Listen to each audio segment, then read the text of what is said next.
All right. Hello. We are live. I've confirmed it. We're live on YouTube and Twitch at Trekkie B47.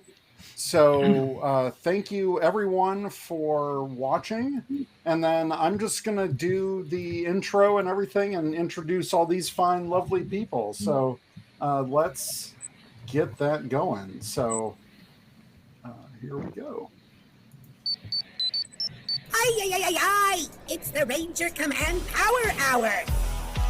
Today on the Power Hour, episode 187, Rangers Live, Power Rangers 28th Anniversary Celebration, recorded live on August 25th, 2021, and releasing on Power Rangers Day, August 28th. Welcome to the Ranger Command Power Hour on the 4i Radio Network. So I'm a Ranger Up with your host. I'm Eric, also known as Trekkie B47.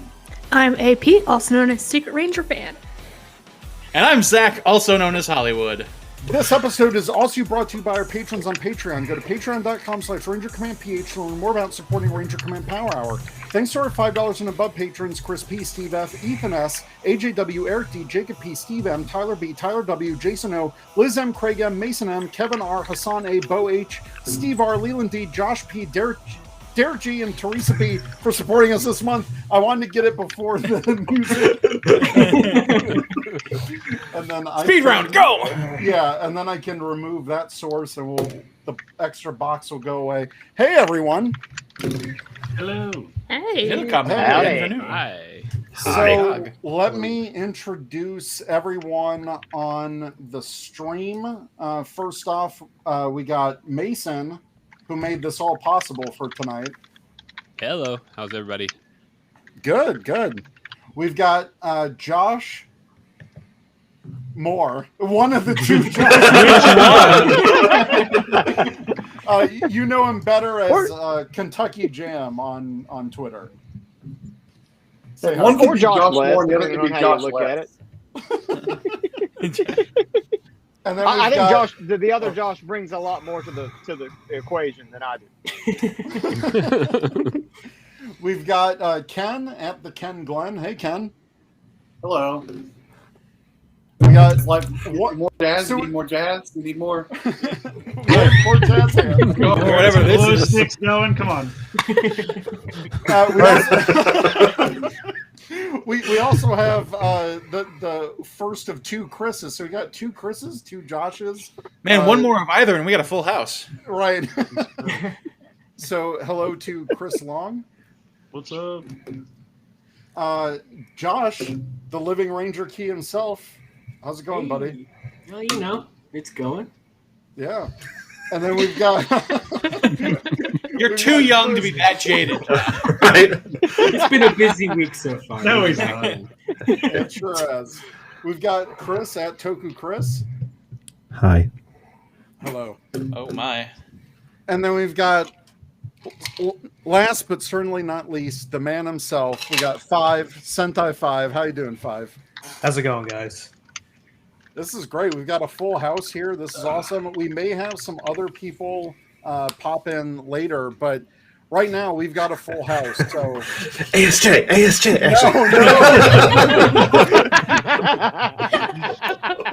No ASJ. Let's text ASJ. Even if it's not, whoever it is, let them come on. Yeah, you never know. Send them to go you up. Like, let's do it. They up and then send them the Sesame Street Kaiju. That's the best.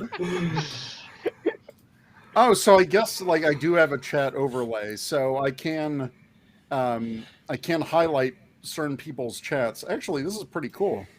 So to everyone watching live on Twitch, we got iHeart Catch Up. We got Mostly Speaking Sentai James. And then on YouTube, we've got a whole bunch of people as well, like Steve F., Mr. Cooper, Steve Martinez. So everyone, thanks for watching. And then at any time, you can... I heart mustard. Okay. Drawn as battle lines. Battle lines drawn. And I guess I can show certain chats, but yeah. So if at any time you guys want to ask a question, we're playing fast and loose with this episode. We're gonna do some news and then get into some ask us anything or whatever. Can I show that?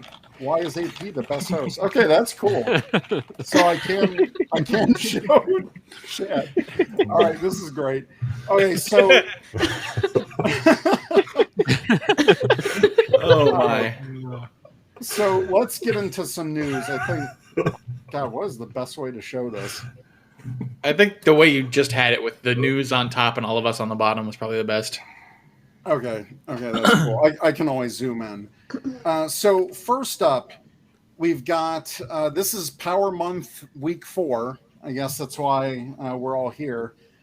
So first off, for Power Month Week 4, we've got. I guess this is Villains Week. They didn't really say anything too specific on that. No. It's all a guessing game. Yeah. Sorry, so we got the In Space, the 6-inch In Space Ecliptor and Astronema 2-pack. I mean, yummy. Need. This looks great. Need. Eric, tell me a fun fact about that Astronema figure. Go. This is a completely new mold. It is not painted because the first figure was actually painted, and it was a body mold of the underbody for Rita Repulsa, if I'm not mistaken. This one has armor actually molded into the figure this time. Yeah, Oh, it's not cool. painted on. Yep. It looks real nice. Yeah, it looks great. Is that like a hairstyle change type thing? The overlay Yes. is that a thing? Yeah, that looks really good. Yeah. Should have been the Bob though. I need the Bob. Well, that'll be for the third release, Yeah, Right. that'll be for Android Astronema. Yeah. with the pseudo Borg bits around her eye. Yeah, that's probably the head sculpt that I would want to see for sure. But yeah, these are, I think, all pretty fantastic. Ecliptor looks incredible. Yeah. Yeah. That figure looks insane. Is looks he awesome. Is he as tall as one of the monsters? No. I think he's is kind of he- like in the middle. He looks is. taller than her. He's Yeah. taller than her, Yeah. but she was a shorter figure anyway than the Rangers, right? Yeah, I guess she was a little bit. I thought she was about the same height as Andros. No. I mean, I can go No, get the 2-pack and she's look. about the same height as a. It looks like she's about the same Hang on. height as a female figure, at least a Yeah. female Ranger figure. Yeah. I'm looking at Ranger Slayer. She's like an Look at inch this shorter one. than. Yeah. I don't know. I think Astronema looks really good, but I really just think this is a pack to charge us $50 for Ecliptor. yeah. Elector. Yeah. Yeah. Pretty much. She's Which is she's still a lot about cheaper a than half an trying inch. to buy the vintage figure. True. Yeah. she's about a half an inch shorter than Andros. I'm sure the value on the vintage finger just plummeted today. But he's a good inch taller than her, maybe even an inch and a half. So Yeah. Yeah. he might be as big as one of the monsters, which that would kind of make more sense because then it's kind of like a 30 and a 20. So that might be why it's around 50 as opposed to. And they threw in that whole like wraparound lightning piece that Draken had. They gave it to Ecliptor as well. That is I a do $10 like- It's effects like I piece. said, Yeah. but it's like I said with the eye guy. Like if I get two of those Ecliptors and put a rope between them and have like the most deadliest nunchucks ever. 'Cause But what I like about this is it's like the Psycho Rangers with the effect piece, the hand with the energy blast coming out. That's a really neat effect. So how long until we get the red repaint? Give it like 6 months. I want the axe. I wish he had the axe that he had for 3 footage episodes. Yeah. Before they're like, yeah, forget the Sentai footage. Let's just go ahead. We'll see both these like at least a couple more times. So. I wish he came with his cape from like the early episodes. Oh yeah, I forgot about that. Hey, why didn't they officially put up for pre-order this In Disguise Andros this week? If it was kind of quasi space week, I don't know. Maybe tomorrow. They're gonna wait till that's gonna be the 28th reveal. Like, That yes. would be the sort of wet fart that Power Month ends on. 100%. 100%. Now that's what I Squat want and to ask. Babu 2-pack. That's what I want to ask you guys. Are we expecting anything for Saturday? I think I that's- I always have my expecting is a expectations strong low. word. Yeah. There's a lot to pick from that we don't have, revealed yet. But Give us the list, Josh. We know you won't know them off the top of your head, so come on. What is it? It's a Bolt Paladin, Bolt White Mage, Bolt Black Mage, or something. yeah. Final Fantasy 14 characters. All right. Yes, it's the Crossover LARPing time. Rangers, like those turtles they did a while ago. It's all the Canterbury Tales, I guess. Yeah. So I thought the minute they had announced the Hasbro Fan First Friday for Transformers, that kind of was probably the unofficial end to Power Month. Yeah. We're celebrating Power Month with the Transformers. Yes, and rightly so. And there's a Marvel one tomorrow for Thursday, so I don't know if we'll That's get anything true. tomorrow either. Yeah, I don't know if we'll get any more of this. All I know is that on Friday, we're just like last week, we're going to get the poster reveal for this week. And as much as I love Finster, I just hope the poster is Astronema and Ecliptor, like an in-space theme. No, it's like a pinup of Finster. He's wearing a bikini. You don't know what kind of physique he has under that apron. You know what I mean? Yeah, he might be ripped. You don't know. Maybe It's just- Finster's got an 8-pack. You don't know. So could you Just Finster technically? holding Do you think you could technically like rip off arms and legs of some of these Lightning Collection figures, like a Finster and an Alpha, and make a Finster 5? Ooh. Maybe. Oh, man. Maybe. Someone will. Josh. I'll give it a shot. Josh is. Well, speaking of Finster, we have the 6-inch Mighty Morphin Finster figure. This is going for retail for $26.49, that larger price point. But this has, of course, the 20 points of articulation. We've got the putty mold accessory, mini putty figures, extra pair of hands, and some neat little pieces. So I really like the photo set that they did with this because they went through all the different expressions that he has. I love that the mouth can open up on this too. Yes, so good. I love how he comes with the little putties. Yeah, the putty mold. So It's cool. fantastic. So good. Yeah. All the different tools and everything that you can take yeah. off of the apron. Oh, The apron, yeah. It's incredible. He's got his rolling pin, Oh, that's corkscrew. cool. He He's can ready to bake. entertain. Yeah. His vape, yeah. So what's cool about this is Dennis Chan actually posted. He's the sculptor for the sculptor, and he showed the full detail of this. I mean, just look at that detail; it's insane. Yeah. Absolutely incredible. I think this could end up as the best figure they've done to date, depending on, once we get it in hand and can evaluate it. I just feel like there's a lot of detail there. Mm-hmm. Yeah, it's certainly up But there. the question I have, though, so, I've seen some of these price points are creeping up there, like the $26, $27 range. And I think for Finster, like looking at this figure, it doesn't bother me as much. But, like, imagine you're paying for, I don't know, like Lightspeed Rescue Green, and it's like missing some paint, and it's $27. Is that gonna gel with everyone? I mean, they better give us a cowboy hat for Joel, or no buy. Right, yeah, That's true. Like, That'll just come molded onto the civilian head. But I look at these figures like this, like Finster, and go like, wow, okay, I can see there's detail and there's paint, and it looks really good. But then I go like, am I gonna want to pay like that much money for? I don't know, just like a regular Ranger Right, figure. yeah, like what's the limit? Yeah. But the thing is, it's not really that you're paying for a better figure, it's that you're paying for increased shipping costs. Right. Because that's a whole debacle. And they'll do that thing like the airlines did when the fuel costs went up, and then they charge everyone for their bags, and then the fuel costs went down, and the bag charge never went away. Yeah. So that's what's going to happen with these until they eventually price themselves out, and everyone just goes, "Yeah, I'm sorry, but you gouged us too much," and this line just dies. It's like gas prices after 9/11. Yep. Pretty much. Well, That's what I liked about what Dennis shared, because he said this was a fun, challenging project to work on, lots of textures and materials, and he heavily referenced the original design drawing, which is impressive because, I mean, you look side by side with that, and literally every detail is there. It's really incredible. I think this is the most detailed figure we've got from Hasbro for the Lightning Collection. Yeah, that looks really good. I never really even noticed that much detail on him in the show, like let alone this figure. Like, I'll have to go back and see if he's actually got all his gear all over him. That's what I was thinking. Right. Yeah. But yeah, I think this is a pretty incredible figure. And this was a complete surprise. I mean, Josh, there was no leaks on this. There was not. No. Yeah.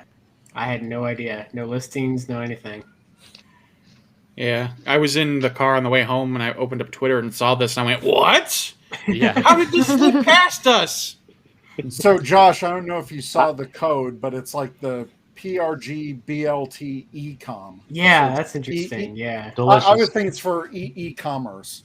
Probably, yeah, but I don't know what the codes never make any sense. But Can I ask? Sisters on Wall Street. Can I ask our wonderful panel and our friends in the Twitch and YouTube chats a question? Yeah. Is this a good figure, or is this another it's another Mighty Morphin over a Time Force Pink, Lightspeed Rescue, anything? Something like that. Like, is this figure acceptable, or is this like, oh god, it's another Mighty Morphin? As a resident person whose Time Force Pink is like probably their most sought after figure, I'm pretty happy with this. I think it looks awesome. It's something it's not different. Cell shaded blue or something. Yeah, yeah. It's something I haven't seen a ton in the past. Wait for it. Oh yeah, it's gonna happen. Yeah, multiple times on this podcast, I've said I'm so sick of Mighty Morphin. But this was a genuine surprise, and we rarely get monster figures, regardless of what series it is. So I'm okay with this one. And honestly, if I can, scrape together the funds, I'll probably pick this up because he's a really cool, articulately made, deeply detailed figure that is a good part of the collection. Have we ever really had a really good Finster figure before in previous, like the Legacy stuff? Well, not in Legacy. It's like, I think there was the vintage release. Like, what was it? Like the 12-inch figure or something like that? Right. Oh, okay. Imagine. I don't remember. Like the vinyl doll, you mean? Something. Well, they used to make those monsters that came in with like 8-inch scale or his something. His arms moved and his head moved. Yeah, I think that was about like in the big boxes. Yeah. Those are basically vinyl. The stuff that everyone's like, they're worth so much, and they're not. They're no. Right. I bought a couple of them at auction for like $3 a piece not too long ago. I have them sitting over there. I'm showing off a comment from the chat. So this is from Steve F. What's the most important point of articulation in a figure for you guys? Oh, I love this. I love this question. That's a great question. Yeah, the I guess the hip articulation, so like the legs can split on a figure. Yeah. That's good. What I found, obviously, what everybody found lacking with the Beast Morphers line was that all the villains didn't have that, but the Rangers did. Well, once you decide to be evil, you lose that ability in your body. It's a life fact. Yeah. Serial killers can't split. Can't do it. Yeah.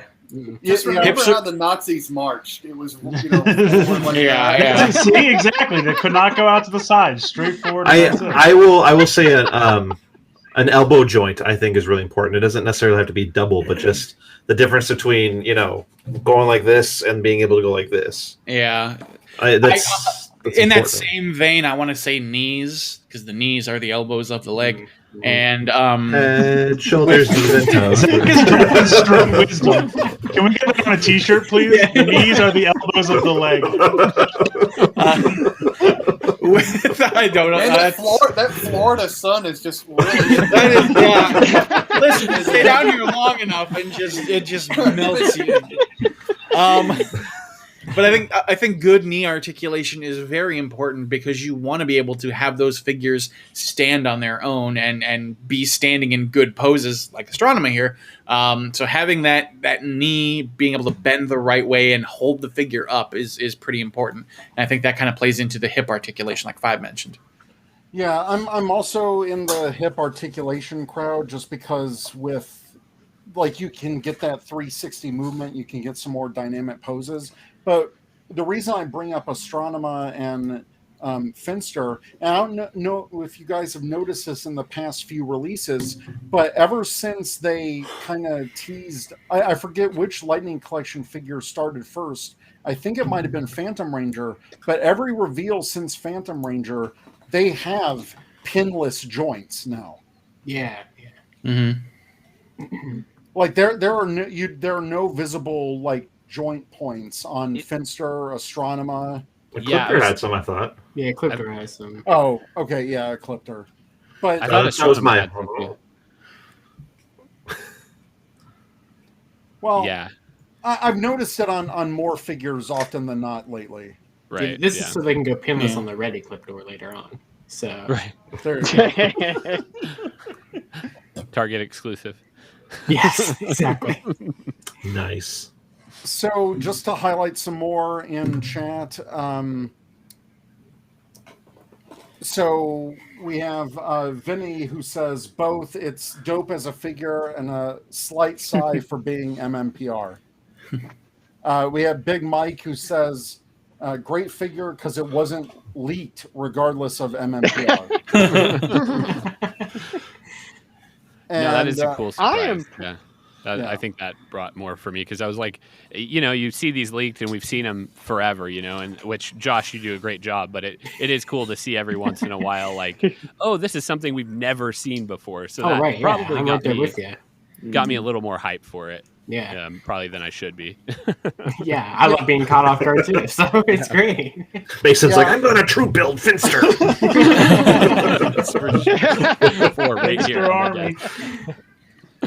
I think I Heart Ketchup on Twitch said it makes me want to squat in Bamboo 2-pack.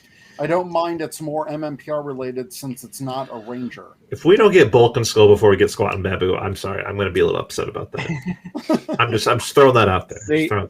I just want them both. I'm with I Heart Ketchup. If it's not, as long as it's not like something like a cell shaded yellow Ranger, like I'm for more MMPR. Like even like the Ninjetti stuff. I think that's something that a lot of people are excited about. And obviously, especially with villains. I mean, that's the if you're going to milk that season, you're go showing for the off villains. the shirt. Yeah. Oh, nice. I'm very excited. The instant that showed up on Twitter, I was like, gotta get it! Ranger Chronicles says, I'm happy with this one, especially with all the extras. I think all the detail and the extras on Finster, that really surprised me, but that was like an instant purchase for me. I'm like, I have to have it. It's part of Rita's troop. I think it's going to make a great display piece. And we got, mostly speaking Sentai, we need a Victor and Monty before all others. No Joshua. Well, this goes back to a previous conversation off stream. It comes with a can of bean accessory. Yeah, exactly. It comes with a I don't know how to milk a cow accessory. Oh no! It just comes with a balloon full of hot air. Yes.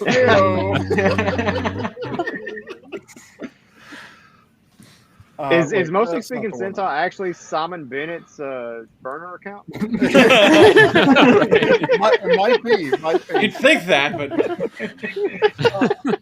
I wanted to point out, Ravon said everyone in this stream made Power Month very enjoyable. So Vaughn, thank you, Mr. man. Cooper. Love you, Vaughn. Heyo. Thank you, Mr. Cooper 92. Snuggles. Steve Martinez said, where did Zach get that shirt?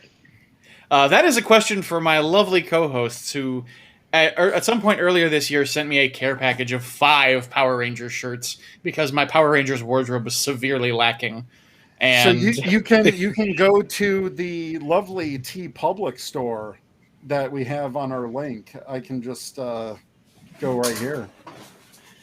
And you can find a whole bunch of shirts from Ranger Nation. Like I've got that one. This is your plug. And I even got from the RR Streets, hello, Toku community. My name is probably Chris.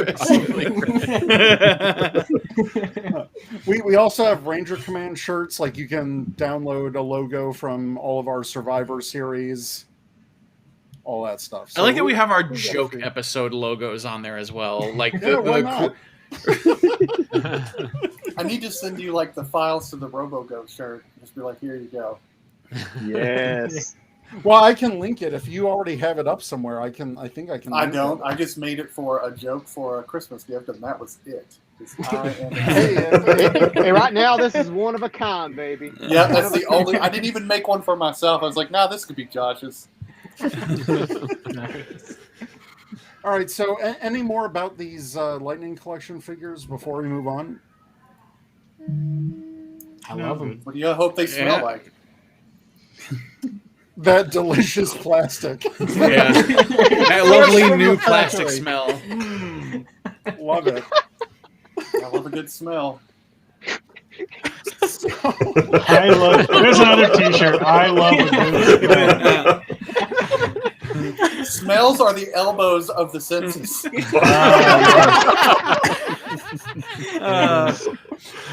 You're just really looking forward to the Lightning Collection farts. I guess. All right. So we're moving on to the next thing that happened during Power Month. So Power Rangers tweeted out that they are having a monster drawing contest, which now that I think about it, would make sense if this is villain week. So yeah. Yeah. We're having a monster drawing contest. Share your kids' original your kids, not you, your kids. I could still enter. I'll send it in for you, Josh. We're submitting this for the Toku fandom on behalf of our son, Josh. I'm just throwing it out there. I have 3 kids. I only want one to use for drawing. The other 2. Oh, we can borrow them? All right, sweet. Oh, so like 2 dope drawings of RoboGoat. I've got RoboGoat Ranger form. Let's go. Let's go. So we got share your kids' original Power Rangers drawing, and a pro artist will make the winning submission into a monster we share on our socials. To enter, post their drawings with the hashtag Power Rangers Monster Drawing Contest. Yeah, and there's a whole bunch of restrictions. Chris, I think you pointed out a restriction. I just went through it. It's like, hey, if you submit a drawing, like that's Hasbro's now, forever and ever and ever and ever, forever for the rest of the time.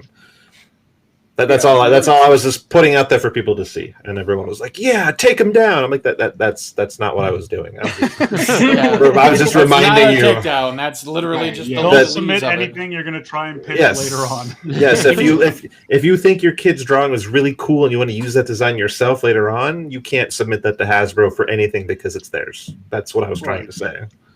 Because a lot of people are like, "My kid can draw. Let's make a children's book," and then they're like, "Nope, Hasbro's." I think this is a really cute idea, so not to crap on the idea. But so we're 2 days after the original post about this contest, and there's a hashtag that you have to use. There's like and 3 when you entries. click the hashtag, there are 3 entries that count, and a 4th entry that would be ineligible since it's a digital drawing that definitely wasn't created by a child.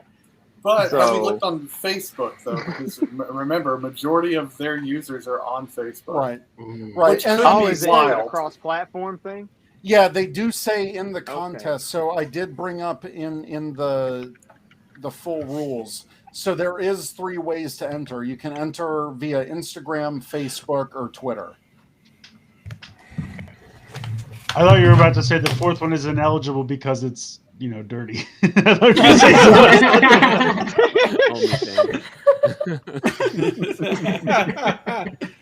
But is that the only prize? Is just it gets redrawn officially, and that's it. Because I was looking on it, I think that's the only prize. That's what it Yeah, seems this is like. a data mine for free drawings.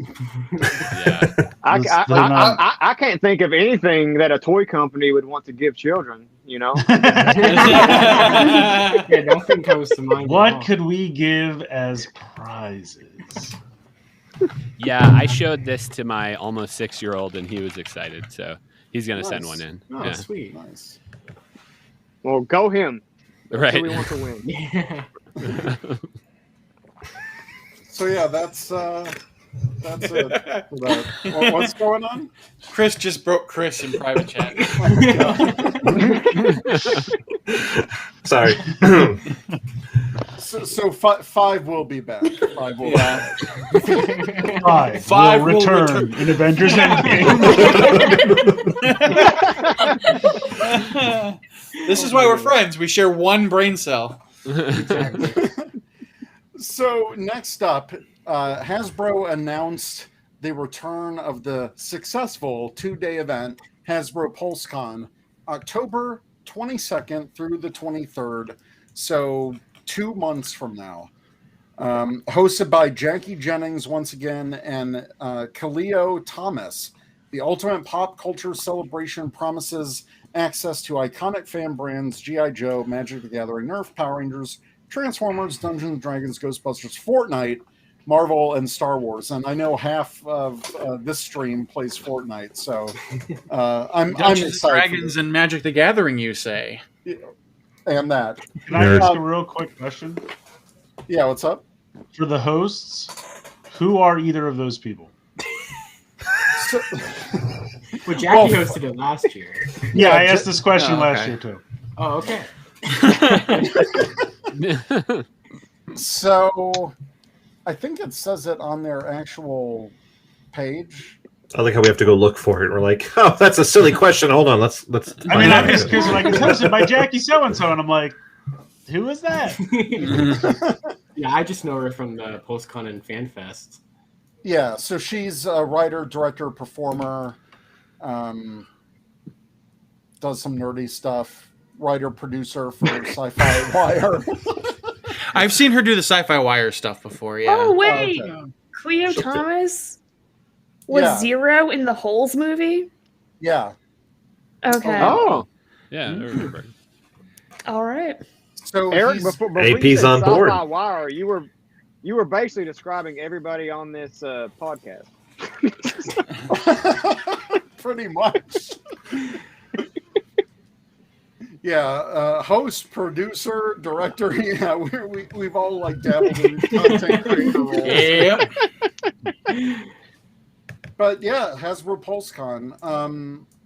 And then of course they had the exclusive items, which we already knew about, the Mighty Morphin Pudgy Pig, which is still a sore Overpriced. spot for me. Is it up to like $75 now? Yeah, please. I hope not. Yeah, no thanks. $1,000 lunchbox. I'd still buy it though. It has the lightning. But how many of us are going to buy it anyway? Yeah, I'm just saying. Nope. That's why I bought a poster last week. They put the lightning logo in the corner. If So. it was squishy, and you could actually like, if it was pudgy, I would actually consider it. But if it's just hard plastic, no. Not really that Ooh, pudgy. no, one of those those sponges that you put in water and just gets bigger and bigger. grows. And bigger. Oh my God. Yes. That'd be cool. If it can't eat stuff, I don't want it. It's like a baby alive but pudgy pig. Just make a baby alive pudgy pig. 12 inches, and you can just put all your lightning collection weapons in there, and You feed it lightning collection weapons, and it grows. It just gets bigger and bigger. It's where you can store all of your unused lightning effects. so like all of them. Yeah. You should be able to just like open up the back. It's like literally like a piggy bank and just stuff all the extra accessories in there. A pudgy piggy bank. It's really amazing. It's really amazing that this Pudgy Pig release isn't just a remold of the MODOK release that they did for the Marvel Legends. It is really similar. Yeah. So we came up with all these better ideas in a lunchbox. I'm just saying. Yeah. I mean, like at least I wish they would have had the sandwich with the radish that he ate. You know, like. Yeah, that simple detail. I mean, that's the thing that took him down. Like, wouldn't you want to recreate that? Right. I love the scene when he had lightning on his fork. I thought that was a perfect scene in the show. Yes. I believe that was captured. It's true. We're going to come out with another Pudgy Pig later that's just going to be a repaint of the HasLab Rancor, so just hold out for that. We'll just put a little helmet on top of it and push it out again. Got to make that tooling money back. Yeah. I like the fork energy. It's great. They'll put them in Legacy Wars and then release the video game version at retail.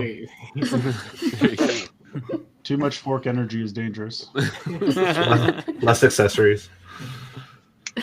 They'll come with a spoon instead of a knife. It's a shame. It's a shame that this release is so plagued by this lunchbox thing and obviously the high price point because it looks like the best monster they've done. Yeah, you know, it like looks fantastic. It's one of my favorite monsters too, and that's why I'm so disappointed. Like that whole debacle with the price point was ridiculous.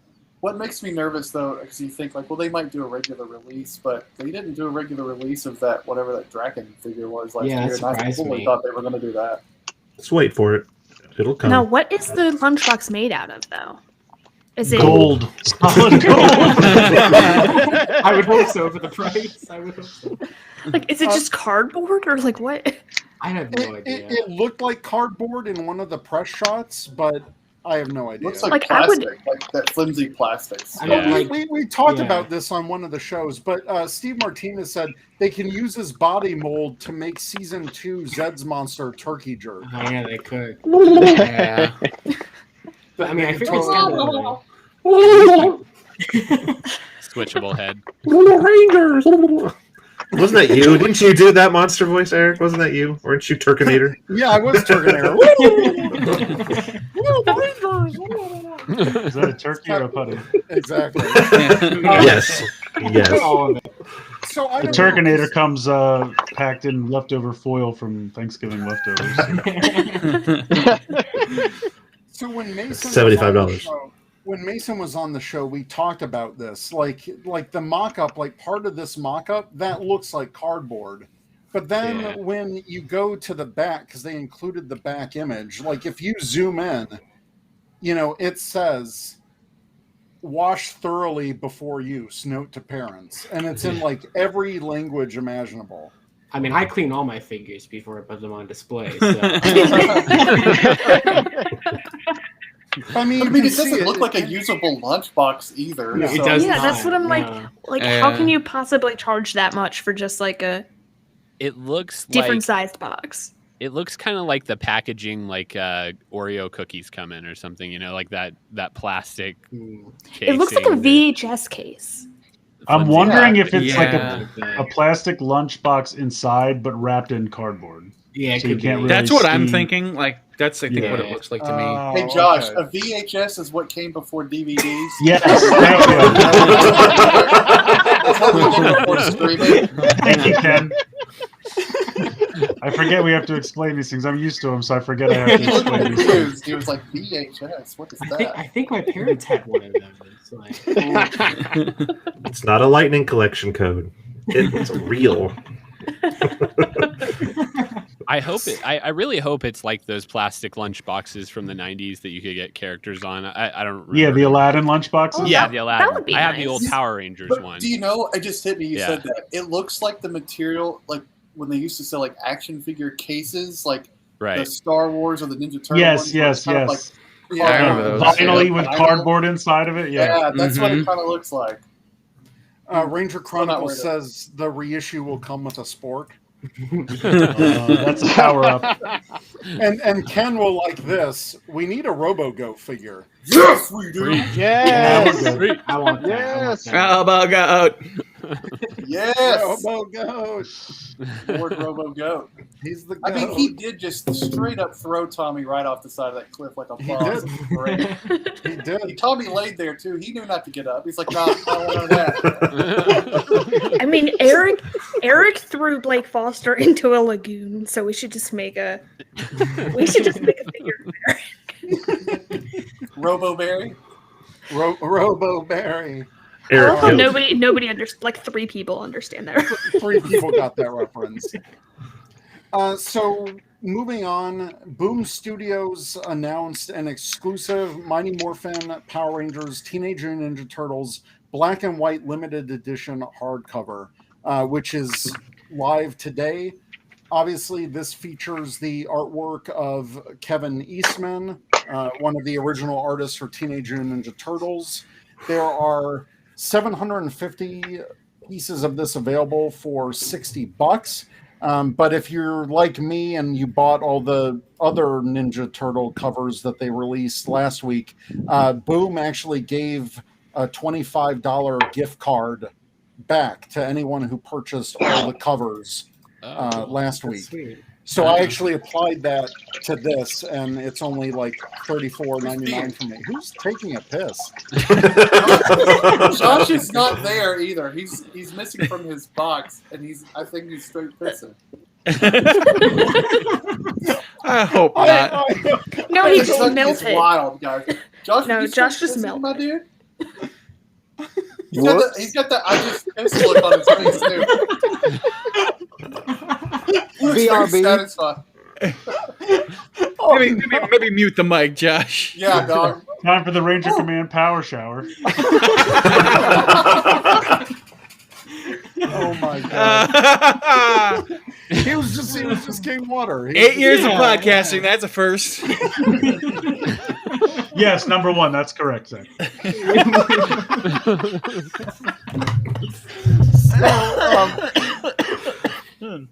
Anyways, if you didn't know, Boom Studios did switch. They have a new online store, which is very easy and user-friendly to spend your money on.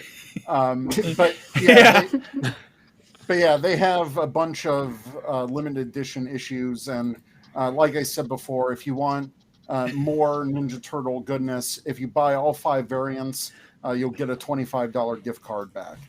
And that's for Power Month. I mean, that's cool. Yeah. So moving on. Let me go to the next one here. So we talked about that too. So next up, keep going into the comics. Oh my gosh. But what was happening? What's happening? Sorry, the private chat.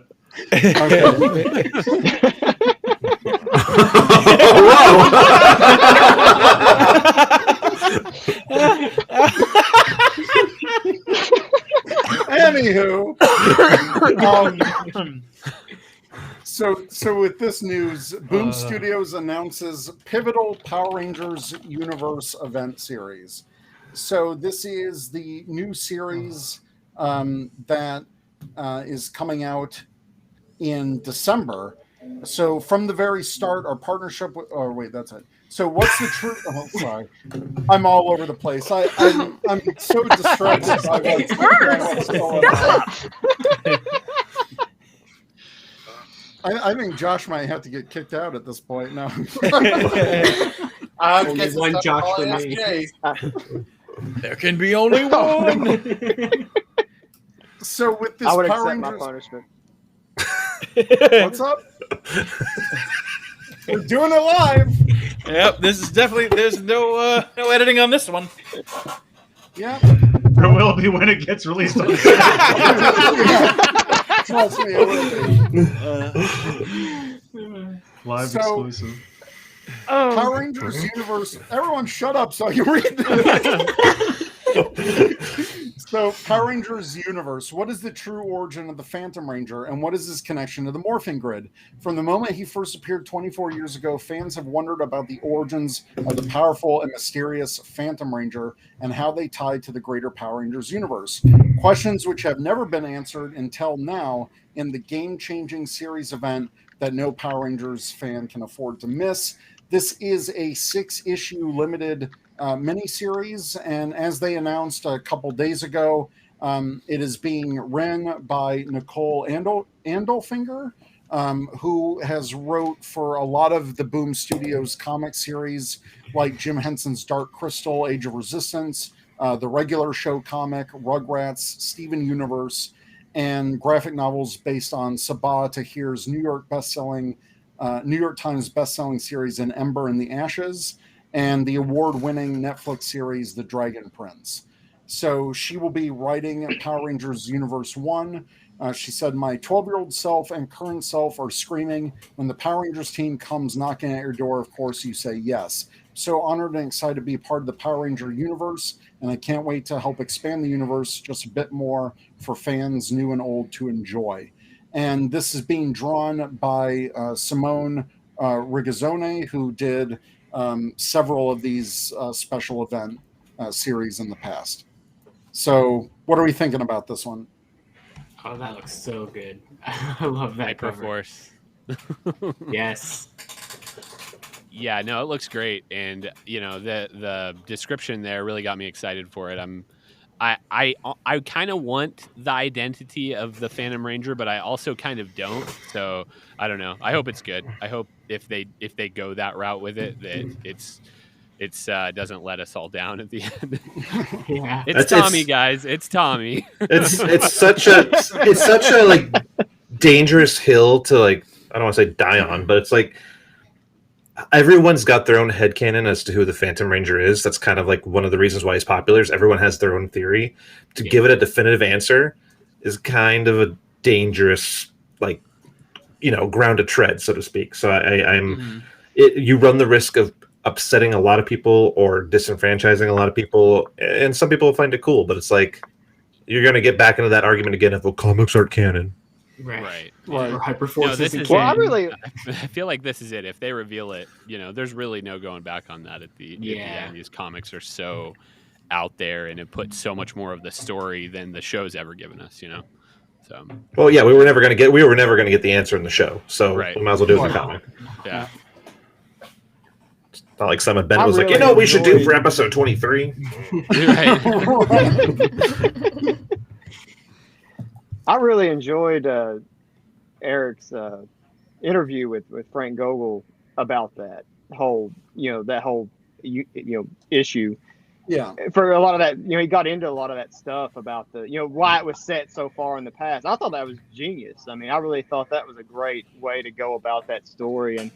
And I think I'm with, I was sort of in that camp where I wanted to, kind of have a definitive identity. I've turned completely 180 on that. I sort of don't ever want Phantom's identity revealed. I think it's kind of, it's a perpetual sort of thing hanging out there, if it's not ever shown.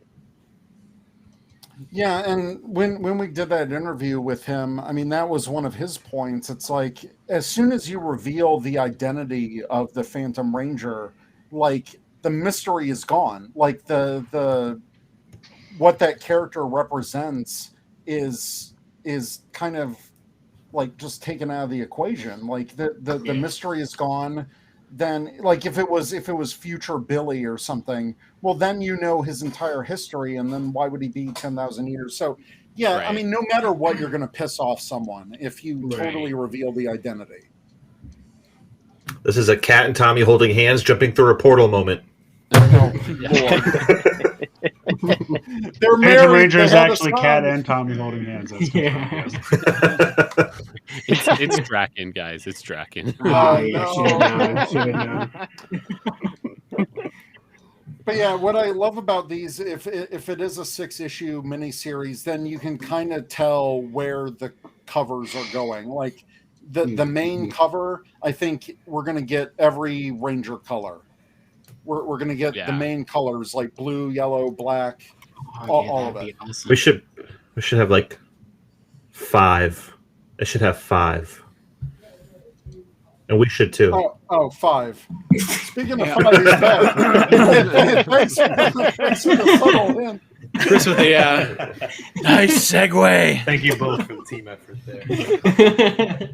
So Five, we're just catching up on some news. I don't know if you're in the show notes or not, but anything you want to comment while you were away?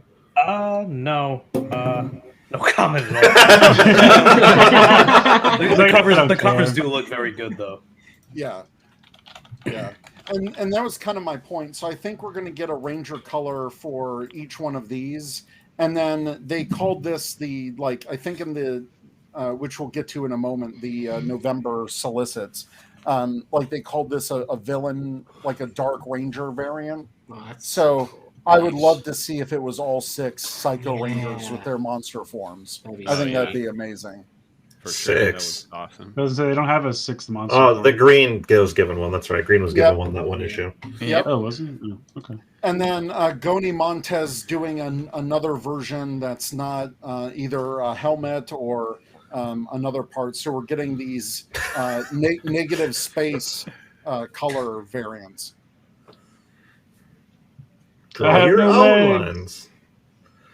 What's that? Draw your own lines. Yeah, exactly. Yeah. I'm gonna give him big old Chun-Li thighs. Nice. ASJ accurate. I'll never skip leg day, bro. Oh, okay.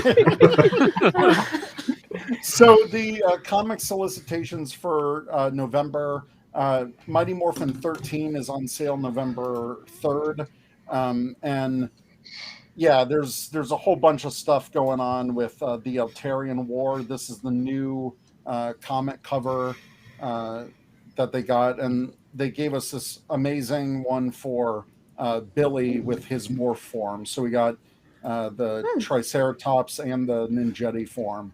But yeah, this is the start of the Eltarian War arc going on. Nice. That looks amazing. And then Power Rangers 13 also in November. We've got, spoilers if you haven't seen it yet, but Yale is the new blue Omega Ranger. So I just didn't see that coming. I cannot be more excited. Can you imagine a Lightning Collection figure on these? Like, holy crap. That'd be really cool. Oh my god. Perfect like deluxe figure there. That'd be sweet. Yeah. And as we just talked about, so we like I said, we've got the Dark Ranger incentive, which is the Psycho Ranger one, the negative space incentive, and then one that has not been revealed yet is a Derek Chu cover, which will be a hollow foil. So that is a FOC revealed cover that your local comic shop can get on the final order cutoff date. So that'll be pretty cool. We just haven't seen that one yet. All right. Anything else on the comics?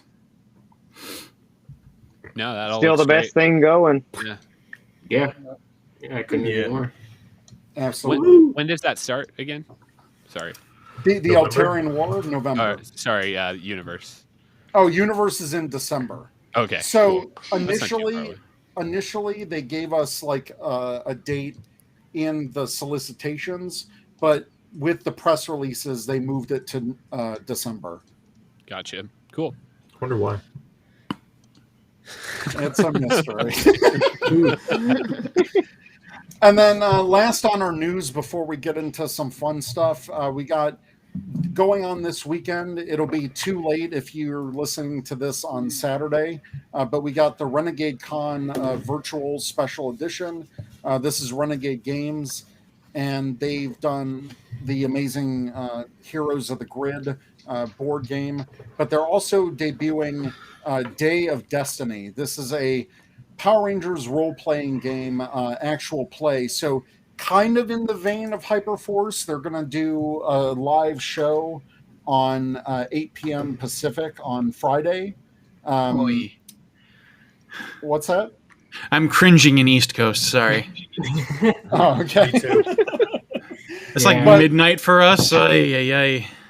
But they did say this isn't going to be a canon thing. This isn't going to be like Hyperforce where it's canon to the show. They're just showing off the gameplay for the new role playing game that's coming out. Doesn't it star Malika Lim too?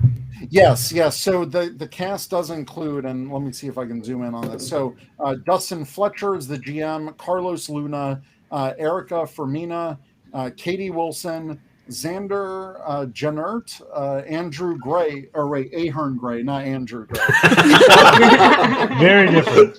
A ranger never lets go of his dice. Do you see any tears? Roll. I can't roll. I never let go of the dice. I have disadvantage against water bottles. And so Aren Gray and Malika Lim. So watch the fun and learn how to play as these Rangers created from the Power Rangers role-playing game tackle their very first adventure as a team. This is the first in a 10-part actual play that will unfold weekly on Renegade's Twitch channel. Tune in and learn what the new Power Rangers role-playing game is all about. And so while they're playing an actual play of the role-playing game, they did say that this is not like a canon thing like Hyperforce. So this is just showing off the actual role-playing game that they've set up.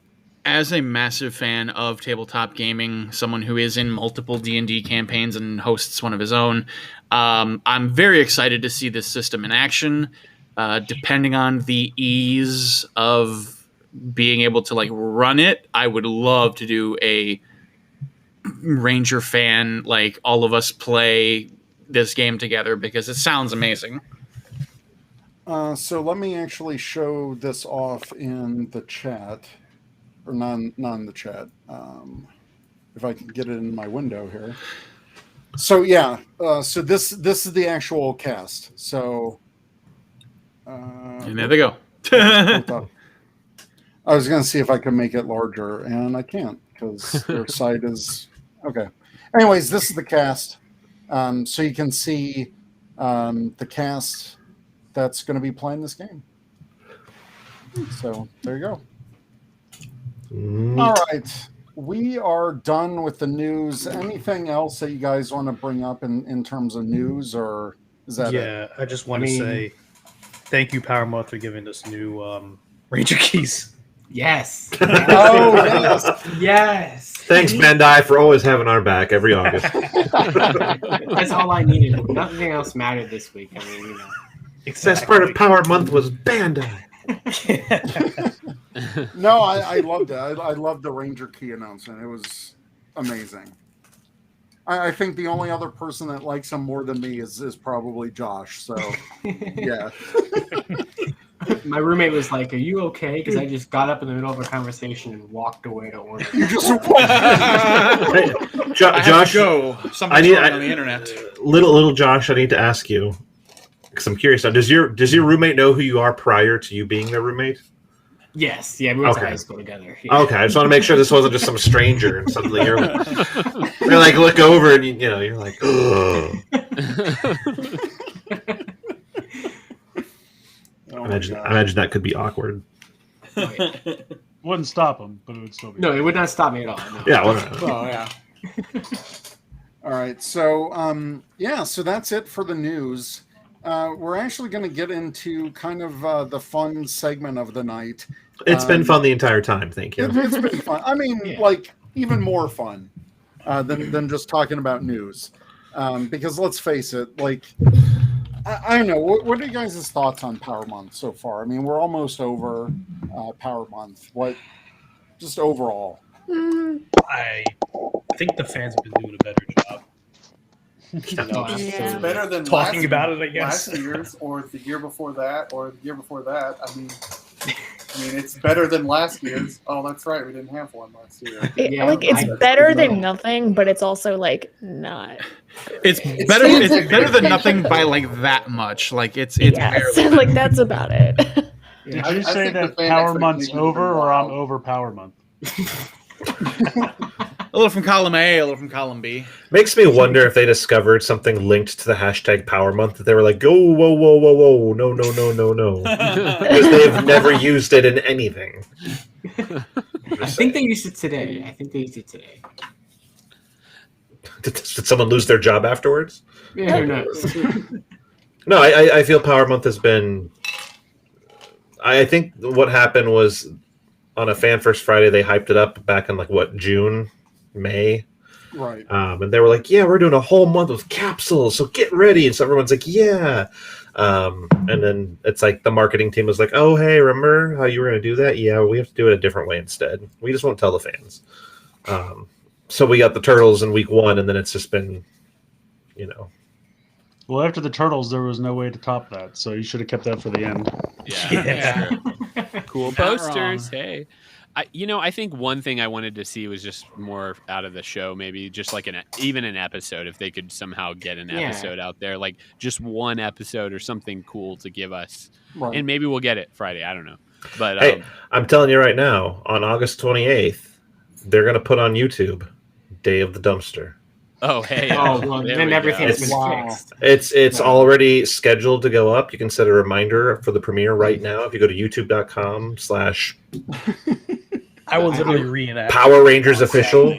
I want the pilot.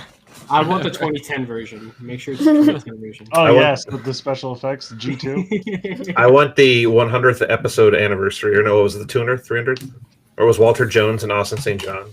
Oh, I got that on VHS. See, Scott, Ravon says Power Month has been lackluster. I enjoy the fanfare from actual fans, but that's it. Scott said Turtles in week 1 and Villains in week 3. Well, Retro was week 2. We got and Villains is week 4. Last week was the Ninja Ranger. Yeah. So we have gone something every week. Yeah. So that did pan out as much as it did. I guess. Well, yeah, I just think that it's been a for giant content. Sorry. We don't have content announcements. I think everyone wants to know about what's going on with Dino Fury. Is it coming to Netflix? Is it not?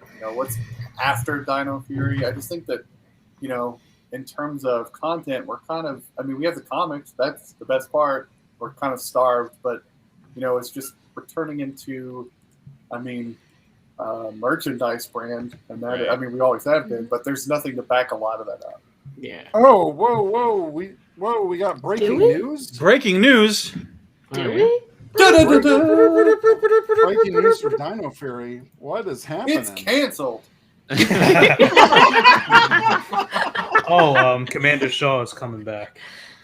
Wait. As per the Power School. What? Ooh. Holy. Oh, you know what? I'm not seeing it because I have. Is it hashtag spoilers? Because I have that hashtag. Yeah, hashtag Power Rangers. Whoops. Well, sorry, I just spoiled you. That's all right. Oh, yep. Here it is. Tallulah Blakely, Commander Shaw from Beast Morphers, set to reprise her role in Power Rangers Dino Fury. Whether she'll be referred to as Commander or General in the show is unknown. Fresno Bob or bust. And yeah, Fresno Bob is coming back as Santa Claus in Dino Fury. So one constant in the Power Rangers universe. Yes. Who is that that posted he is the watcher of the Power Rangers universe?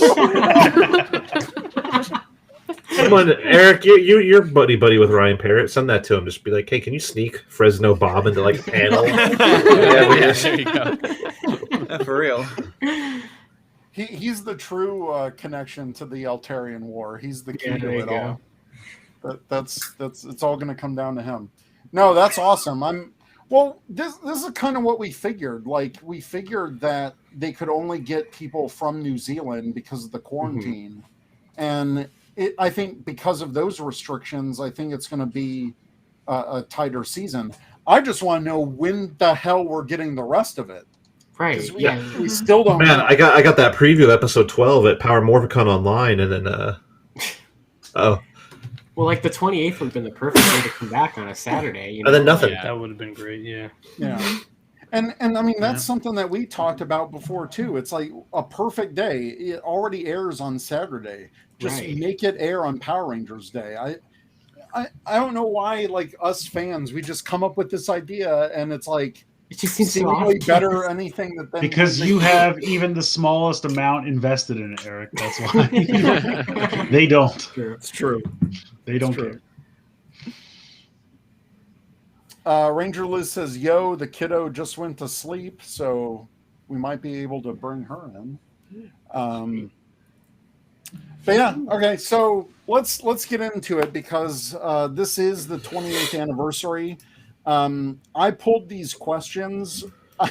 So before Ranger Command, I actually had a pretty cool YouTube channel. I still have the YouTube channel, but like, I mean, I did videos. I was probably like in Josh mode, like little Josh mode with some of my videos. Is that an insult?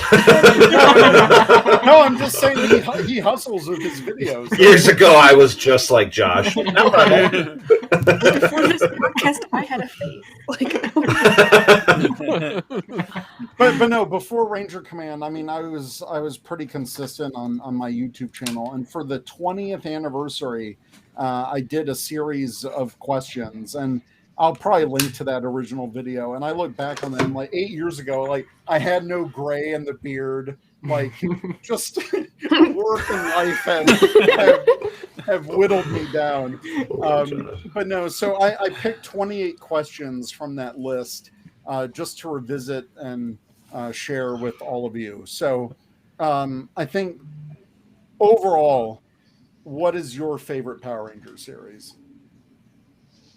Zeo. Dino Thunder. Time Force. I guess I'm gonna be that guy who says he doesn't have a favorite season. Boo. I'm like. I love all my kids the same. You not committal. In space through SPD, but if I had to choose, I guess SPD. Woo! I said Lightspeed Rescue, or maybe Dino Fury. They're like a little bit tied for me. I can't choose. Dino Thunder. Super Ninja Steel. But honestly, probably RPM. Hawk Illy's in Twitch saying Time Force for sure. Ravon says Little Josh is his rap name. Yep. Do I gotta change my Twitter name to that now? Yeah. We'll compromise. You can be Lil Ranger Key.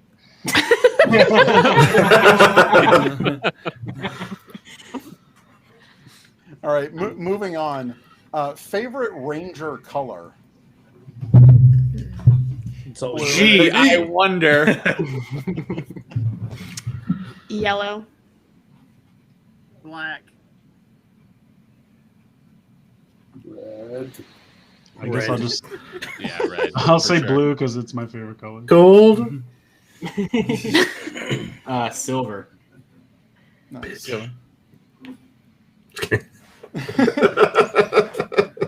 All right, this is kind of a three-part for villains.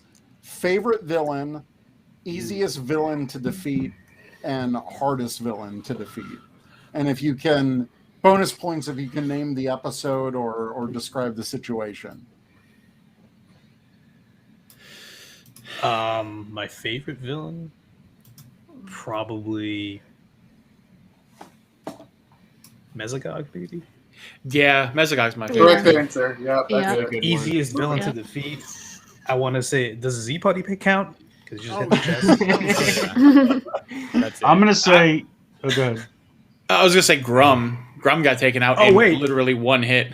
Mucus also. Yeah, Mucus is probably Easiest to defeat. I would say Ivan Ooze because they just need him in the crotch. Using those elbow legs. Yeah. Using really terrible CGI. Yeah. This is very much the definition of low-hanging fruit, but speaking of avenues, but the hardest villain to defeat is the fandom, right? I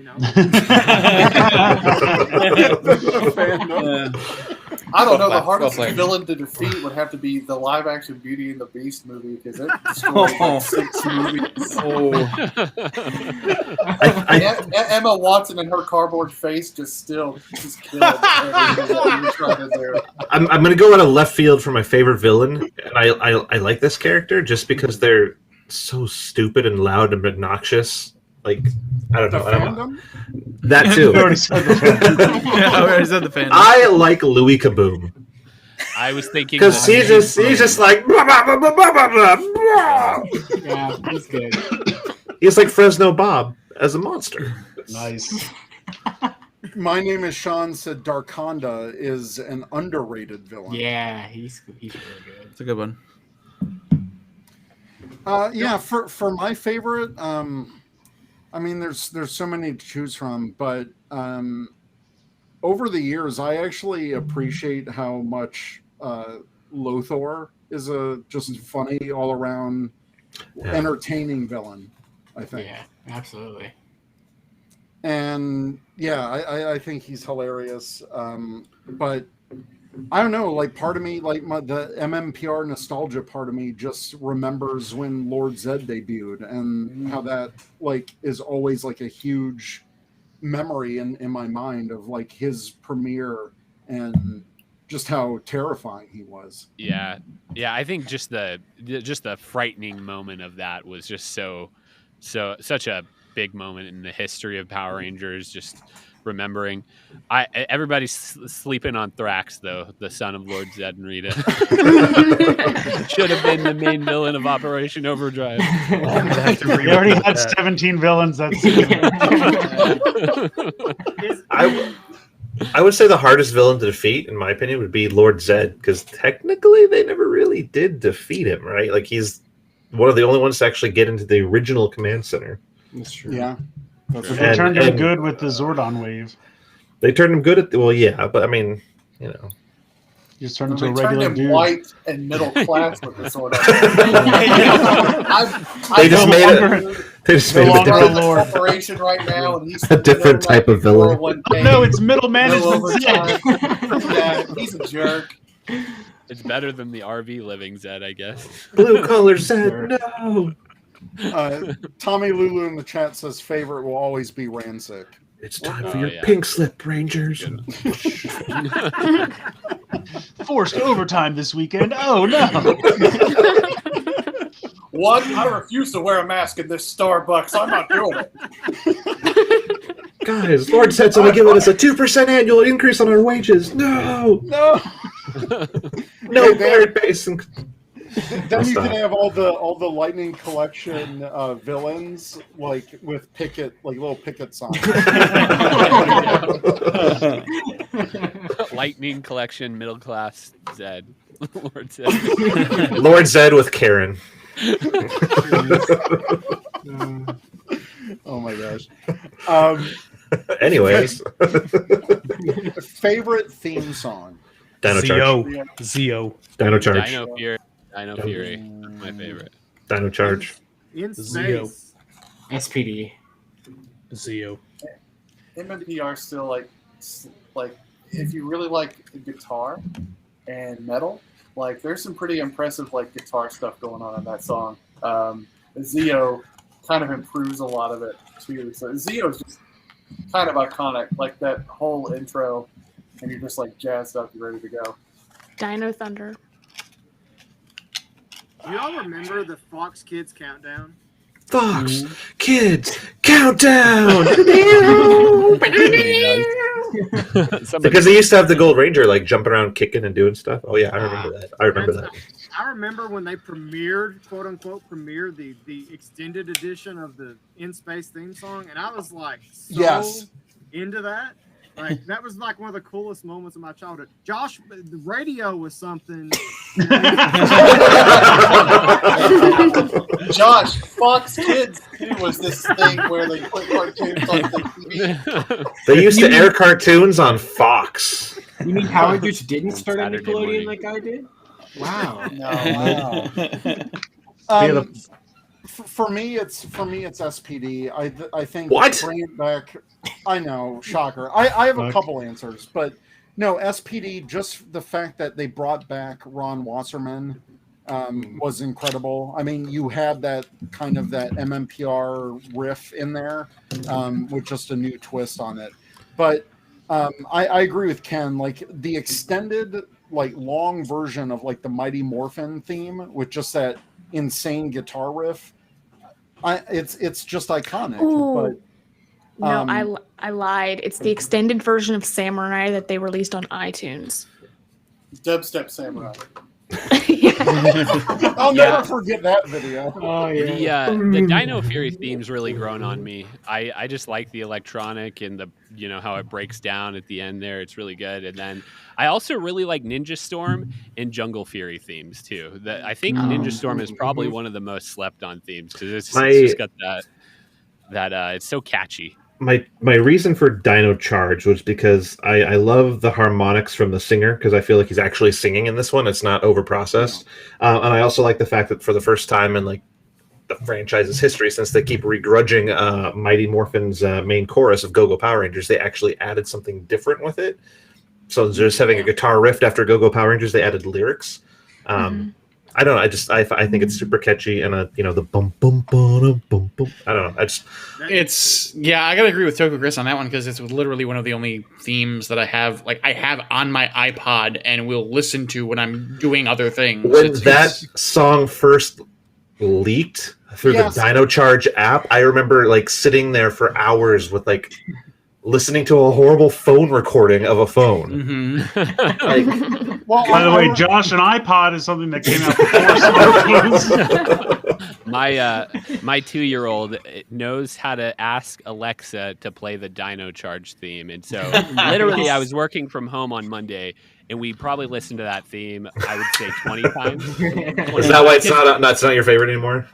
Well, Monday. Yeah, exactly that. Yeah, for sure. It's just one of those. It was just so funny. I was trying to get some work done, and I was like, whatever. Like, let's just keep this playing on loop, whatever it takes. But it's just funny. Yeah, it's a good one though. Everyday Vaughn says, "Wait, Everyday Fun is not a theme song." but no, just to add on to what Chris said. Like, I remember that day because that app came out during Thanksgiving weekend. And I remember I was at like my parents' place or something, and I remember just listening to that app and it being downloaded, and it was such a weird way to like premiere a theme song, I guess. But it was so catchy. I don't know that they meant to do it. It was because the toys came out that weekend and they wanted you to be able to scan your I just remember we were all excited that it wasn't a samurai rehash like Megaforce was. That's back in the good. You guys remember when toys would come out on Thanksgiving week? That was I missed that a lot. Do you guys remember a place called Toys? Yes, I remember when toys came out and we could buy them. Josh, Toys R Us was a place. So, Josh, back in the day, we used to be able to go see our friends in person. Yeah, back in the day, remember the Megazord would come out the first year. It was crazy. You get Megazord. We used to go gather in groups. It was crazy times back in the day.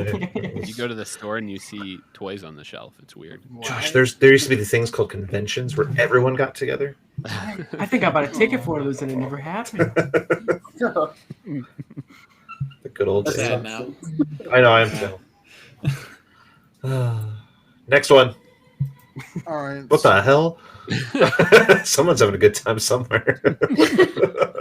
Okay, so I guess Liz was trying to get in, but we've reached. I will volunteer for tribute. I just want to say thanks for having me on. Okay. And I'll let we need Ranger Liz's representation, so I'm going to bill. But thank you guys for having me on. Yeah, thanks, Josh. Thanks for coming on, Josh. Thanks, Josh. Bye, Josh. Thanks for being on stream. Whiz Kid, that's your new nickname.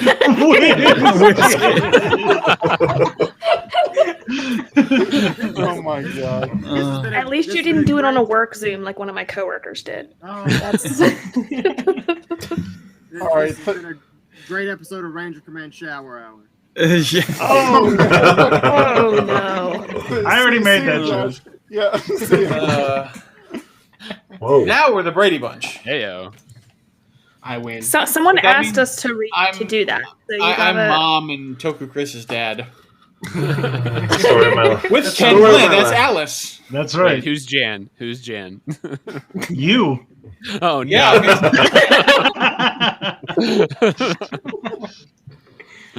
All right. Let's get Liz in here.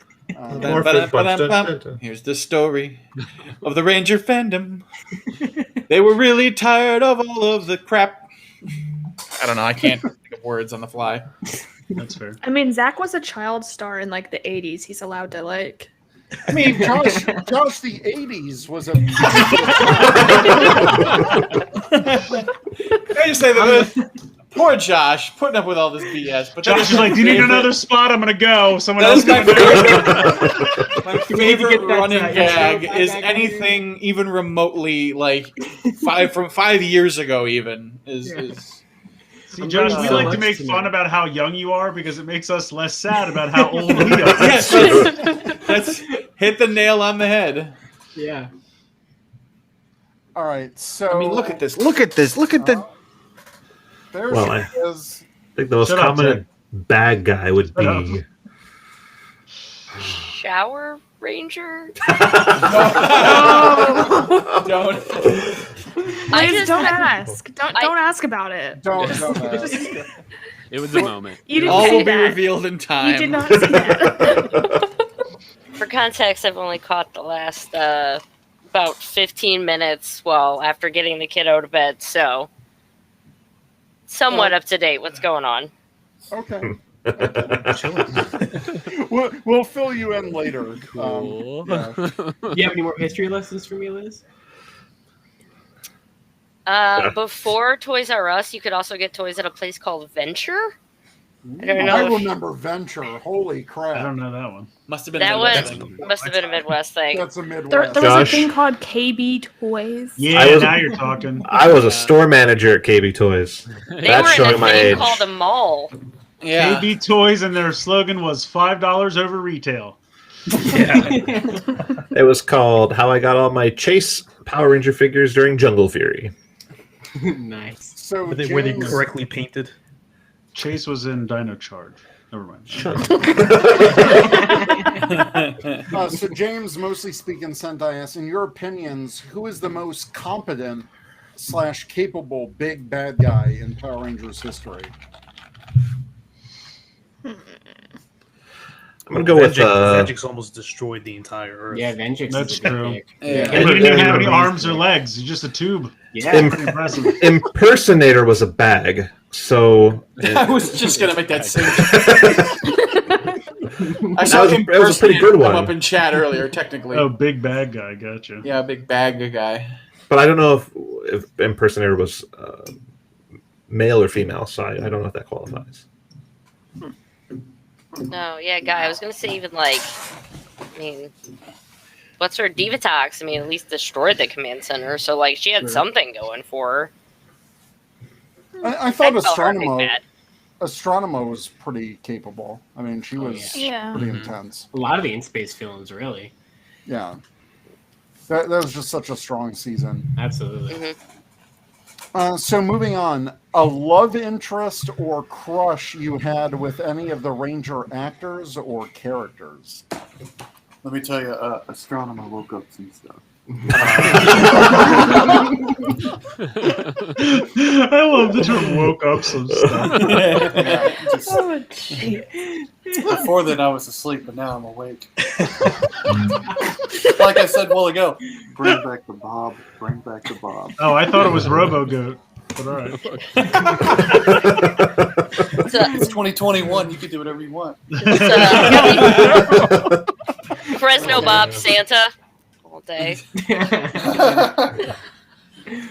I'm sorry. We know, Vaughn. We know. We know know Vaughn. Vaughn. Izzy Gang. Izzy Gang. Easy gang.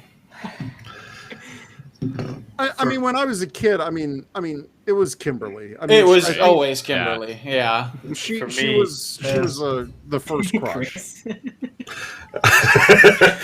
Got lost Kimberly, in when the- I was a kid, when I was an adult, it was definitely Emma Lahana. I thought she was adorable in Dino Don't Thunder. call her talking. Kira. Yeah, Don't call her Kira. Also, Allie in SPD. I mean, come on. I think I liked Z more in SPD, but that's just me. Yeah.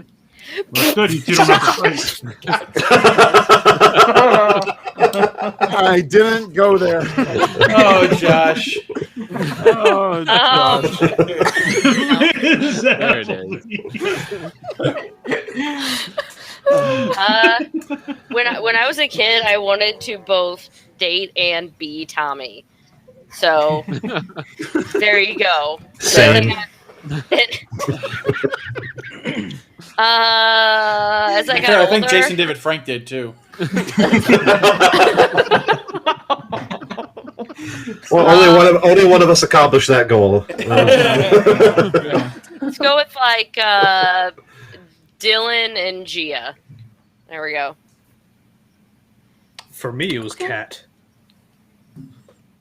Manx or Hillard. Thomas's wife. Meow. Thomas Oliver. I mean, I'd kind of have to agree with Liz a little bit. I kind of wanted to either date or be Tommy, and then also like just Kelsey. You know? Yeah. There you go. Yeah. There you go. It tracks. You also get a great grandma. That's true. Yeah, Ashley's grandma. There we go. Favorite morpher and why? Give me a few minutes. This is. I'll go. I went. Honestly, I know it's just because I really like Okaiser, but the Super Mega Force Morpher is so cool. The fact that there are keys to all. I mean, like literally, look who's above me. Like there are keys to all these past powers. Right. Pop them in. Like you can hit the buttons that had codes built into it. It flips up. It moves. There's a lot of fun you can do with it. And overall, it's like one of those morphers that just love them. Yeah, it's so good. Yeah, it's hard to beat them. I mean, the OG's like nostalgic and it's cool, but yeah, I don't know if you can beat the Ranger keys. I don't know if you can. The Master Morpher is pretty cool though. I really like that one a lot. Yeah, the Master Morpher. It's fair. It's not bad. I like the Thunder Ranger morphers because they flip up and it's a little beetle on your wrist. It's really that cool. looks neat. Yeah. I'm gonna like buck the system here and just go with the Overdrive morpher. I'm not sure why. Like I can't say why. Just for some reason, it's always been appealing to me. I have the Bokanger version because during that time, like Deca Ranger, Magi Ranger, Bokanger, like that was my holy trinity of like Sentai collecting. And I've got to say, the Overdrive Morpher, even on the Japanese toy, you can do the flip like they do in the show. Like you push it a certain way and that screen flips up. It's very satisfying. And that action of like rolling it on like your arm to activate it, it's just such an interactive morpher. So yeah, I can totally see that one. And I rolled it on my. The light on it was just like. Yeah, I had a dot like back when I got the Overdrive morpher. I remember rolling it on basically everything I could, and at one point I rolled it on like my dog. scared the crap out of the dog. I've always been a fan of wrist-mounted morphers, so I think I got to go with In Space.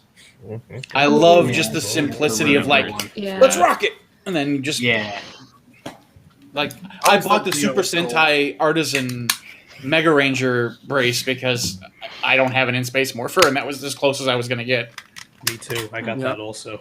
Honestly, about the same price. There it is. And it comes with the Battleizer. Yeah. That's true.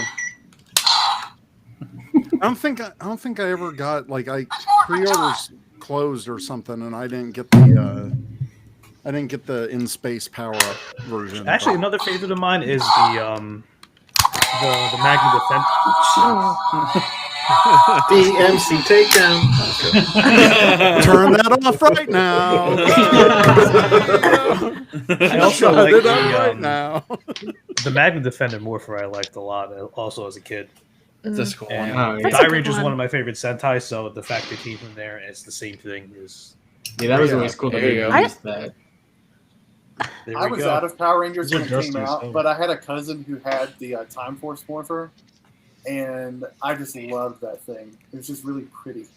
The Titanium Ranger Morpher how it like flipped or like pops Yeah. out. Also and pretty- lights yeah, up. that's a good one. Yeah. Yeah. I like the Quantum Morpher also, how the LCD screen has a little Oh, yeah. countdown. Yes. I Yeah, bought that's one like a few years ago. I was like, that's the coolest thing ever. I've got that one, and there's like two versions of it. The one that's the remote control with the Q-Rex, and I've got both of those because I'm such a huge Eric fan. Yeah. So that's a really good one. You're a fan of yourself. He's such a fan. He was named That's self-love right there. He was born a Winstonberry.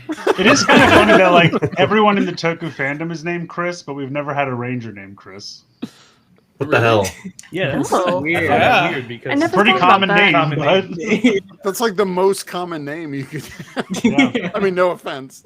no, but I'm just saying it's you think it would have come up by now. Yeah, it's true. We had one Zach, but it was spelled with the K, and so it's as close as I'm ever going to get. Wait, what was the one we talked about last episode? What was that where they spelled it as? Oh, that was the Boom covers. So if you look on their site for those Teenage Mutant Ninja covers, they spell Zach with they spell Zach with an H, and I'm just like, I'll take it. I'll take it. It's close enough, I guess. Right.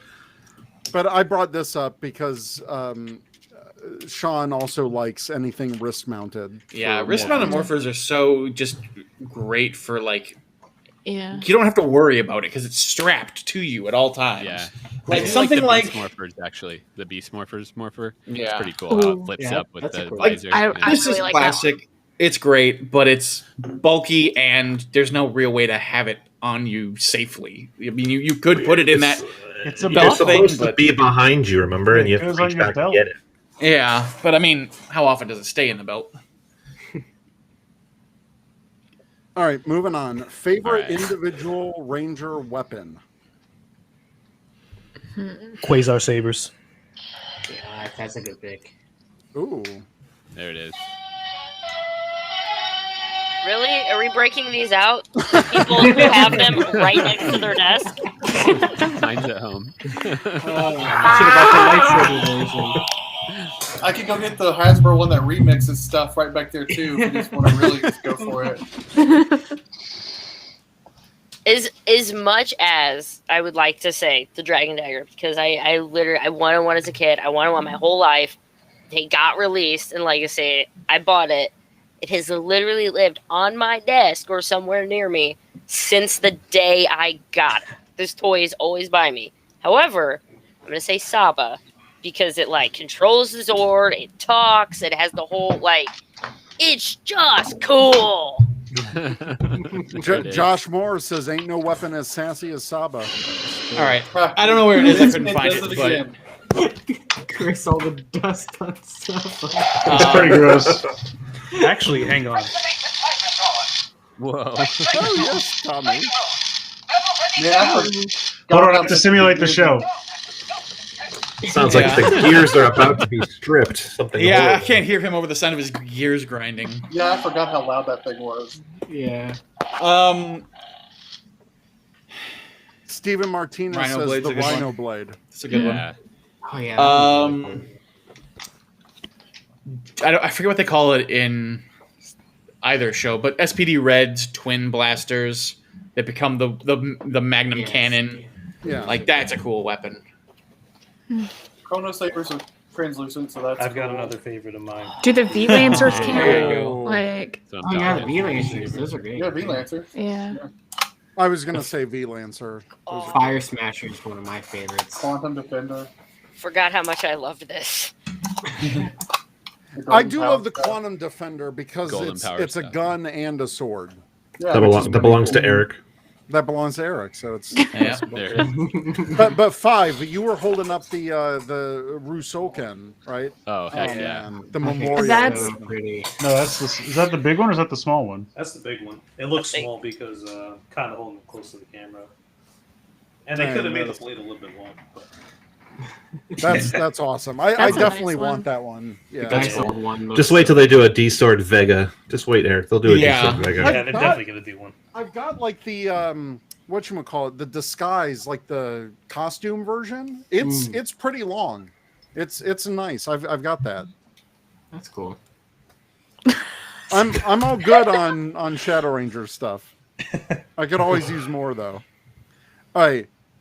This might be related. So, what's your favorite Power Rangers item that you own in real life? Legacy Golden Power Staff, easily. I have so Jason bad. Bischoff's Master Morpher. Oh, nice. Oh, yeah, that's right. Oh, wow. That's pretty good. I think that wins, man. I can't top that. Yeah, that's pretty It's incredible. got like all the lightning drawn in it and stuff.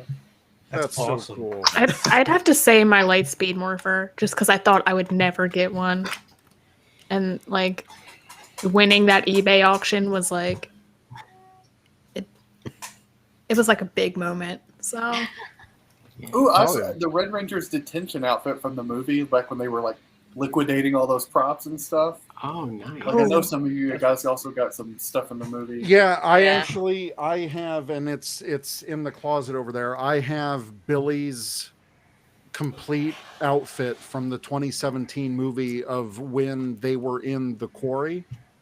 Oh, wow! And it has like the certificate of authenticity and all that. But what I loved about it when I first took it out, it still had the dust on the pants from when they filmed in that quarry. And I have kept I didn't know that was Yeah, going. so does all my stuff. I've like kept that sealed in a bag and until I can buy a mannequin to. Did you smell it? Did you smell it? I didn't. I didn't. Well, when you open the bag, it's hard. oh no, my favorite thing, and I don't know if it counts, is the continuity Polaroids I have from behind the scenes of Lightspeed Rescue. They're like awesome. some of the That's coolest things that I have.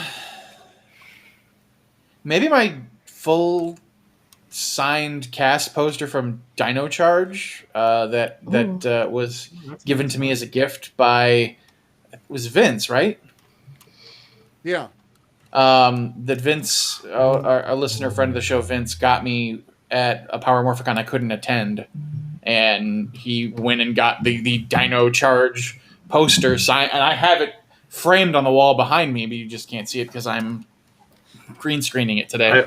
Eric, we have one that I totally forgot about till just now, which is the 2017 movie poster signed by almost the entirety of the cast. Almost. Right. Missing That's just, right. what's his bucket? Zordon. I'm sorry, I gotta change mine now. My favorite is the signed picture I have from Claire Blackwelder. I don't know which one of y'all did it, but she signed it Mayor Morgan. Hell yeah. The only other one that I really like, I got a poster, SPD poster. It's it was promoting the DVDs back in the day, and I've had every SPD Ranger, like aside from Kat's actress. It's completely signed. I got that completed at Ranger Stop when I met John Toohey. But other SPD related poster, I was able to get one of those Drew Struzan SPD poster prints from Greg Aronowitz. Those are beautiful. When I thought he had completely sold out of it, but it was like, I think Power Morphicon 2014 or 2016, and he's like, well, I've only got a couple of these left, and I like beelined it for his table as soon as that opened. So yeah, that's cool. Sorry, I was reading chat. Yeah, Legacy Power Morpher. I took this to meet Amy Jo Johnson for like the first big con. I went to Lexington Con like 2013 or whenever. Oh, yeah. First big con. I remember. So she signed it, and then every Ranger other than Tweet, obviously, that used this Morpher I've had signed, and between like a handful of conventions, I've taken this beat up box everywhere, and and then some of them like brother. yeah. So this is the one, all the autographs and stuff in it. Like this one means a lot in the cons. What happened? No. Oh, Chris. No. Oh. No. That's why I put it in the chat instead of on the show. At least you did that. Oh, ow. Wow. Moving on. Moving on. That's a deep cut. Oh, There it is. There it is. no one else is gonna get that. Anyways. Oh man. So wrong. Favorite. God damn it. Favorite 6th Ranger. Gold Zeo. Titanium. Titanium, yeah. I I agree want to with that. say Ninja Storm Green Samurai. Down to Thunder Yeah. White. He's Quantum not a Ranger. 6th. He's a 6th. Go Kaiser terms. I would say Super I don't Ranger. necessarily care so much about the character, but I love the wolf suit from Wild Force. Yeah. If RJ from Jungle Fury counts, then him by Cool Kai's rules. If not, then just Tommy, because as a kid growing up, he was like. So. Yeah, I love the Dragon Ranger suit, and I could always tell as a kid when they would switch between the footage because I'm like, man, that looks great, and then they'd go stand in the command center, and I'm like, what is this puffy piece of crap? I'm like, this is terrible. Then they go back to the Sentai footage. I'm like, oh, why does it look good sometimes and terrible other times? All right. Next up, your favorite Megazord or Megazord combination. Super Zero. The Almighty Shogun Megazord. That's a good one. Yeah. D12. D12 is the only cluster we've ever gotten that's a true cluster of everything. I've got the Mystic Force Megazord. That's a good one. All-time favorite design. I love the I like heck out of it. Dragon Zord in battle mode. Yeah. Ninja Zord. I like that too. Yeah. I like SPD. Yeah. Yeah, that With one's Delta nice. Megazord. Yeah. Delta Command is one of my all-time favorites. Every time they transform, though, it has to destroy the glass lobby. Like every single time. I'm like, what do they pay for new glass paneling? Like every time. Government money, man. They don't. We're paying for it. No, I have to say the Turbo Megazord, like the first one with all the cars. That first transformation in the film In was the just movie. the Yes. most So good. like that was the best Megazord transformation That in was, anything like- ever. And that was shot one of the- where they do like that in cockpit shot, and it's just like, psh, psh, and they just shift in, like literally shift into turbo. That's like one of the iconic moments from my childhood in like Power Rangers, like all my years of liking Power Rangers. That was like the moment that like it just like hit me. I was like, this is my favorite thing now.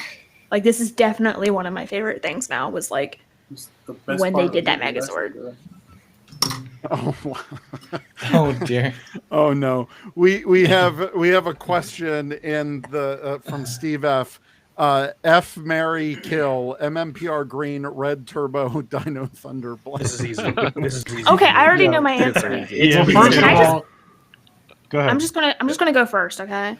So like the F one is Red Turbo, and then I'd marry Dino Thunder Black, and then I'd just kill MMPR Green. It's I'm with AP on that. I'm See, with I'm 100%. I'm flip flop. See, FMMPR Green, because then you get that good evil Tommy hate them. You kill Red Turbo Tommy, because then you get TJ Tommy or TJ Red Turbo. That's what I was gonna say. Kill Red Turbo and just give it to TJ. Yeah. And then you marry Dino Thunder Black because man's got a teaching degree and he's a doctor, so you know he's making good money. Remember the degree Zach is from really an thought about on-on. this. He works at a high school, though. Let's be honest. Well, he's still a doctor. And he hangs out with kids a lot. It's kind of weird. Think about this. Your house, Think about Zach? this. Hey, it's me with my kids again, Zach. We're just gonna go in the basement. Don't worry about it, babe. And you're like, cool with that? No. Yeah, but you F Dino Thunder Black because he can turn invisible, and that could be really interesting. Just saying. Parts of you start disappearing, and it's crazy, freaks you out. You know what I'm saying? Something you might be interested to see how that works. Oh, Lord. Steve F said, I appreciate that everyone already knows their Wait, so is Red Turbo, is it Tommy or is it TJ? I think we need to make this. Yeah. It was Tommy because it's all Tommy. If it has forms. to be Tommy, okay. So kill Red Turbo Tommy. I get it with MMPR Green. Like if I was in high school or something, because he'd be like he has a lot of rage, so he's gonna. But then I'd probably marry Dino Thunder Black because he's got a degree, at least. Seems to have a nice house, like stable. He built that command center underneath his house, so I'm assuming he's got some kind of money. It's probably that Zictor Industries money. There it is. Yeah, that's a deep cut. All right, moving on to a ranger or character that you would want to play. I guess if you were acting in the show or they redid a season. Oh, so not cheat on. Ooh, Kendall. Just Kendall. I got this. Ernie. I want to be the juice bar guy. Everyone loves the juice bar guy. Yeah. I can pull off a Hawaiian shirt. Let's do this. The only one I'm physically in the ballpark of playing would be Ernie. So yeah, or Bulk. I wouldn't mind being a Bulk. Actually, a comedic side character like that would be fun.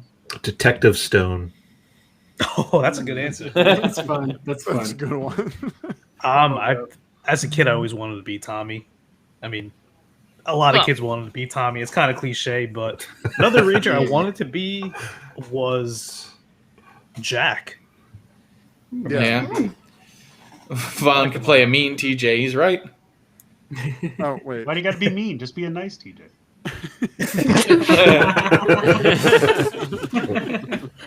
I don't know. I'd probably do like a mentor role or something, or I would end up being like Jane. Honestly, I would be Jane from Buzz Blast. As soon as I see him, I'm like, man, I should have auditioned for the show because that would have been so much fun to like just be like run around and do that. So I would be either Jane or Jayborg. Oh. Nice. That's a good choice. Yeah. Good choice. Who would I Josh said Mrs. Appleby. No. In his case, it'd be Mrs. Apple P.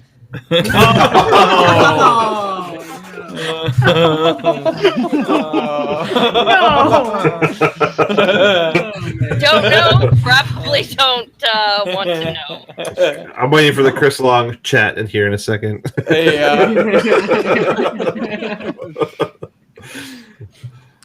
I don't know who would I want to play. I don't know. I'm kind of like with Liz, like a good like mentor role would be pretty nice. I just don't know who it would be. I want to be Zach's cousin.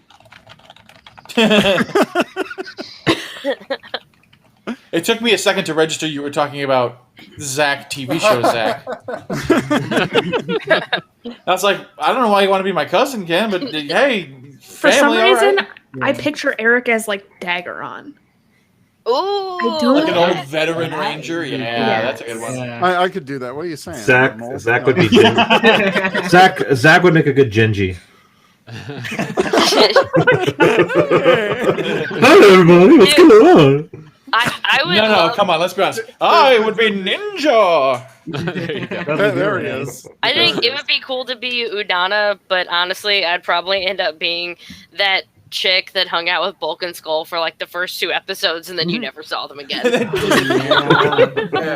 that's right. Udana was only in the first episode too. So. Well, as the Ranger powers anyway. Or you could be Candace from the comics. You could be a badass Eltarian warrior. Who broke Skull's heart? A bee. Josh.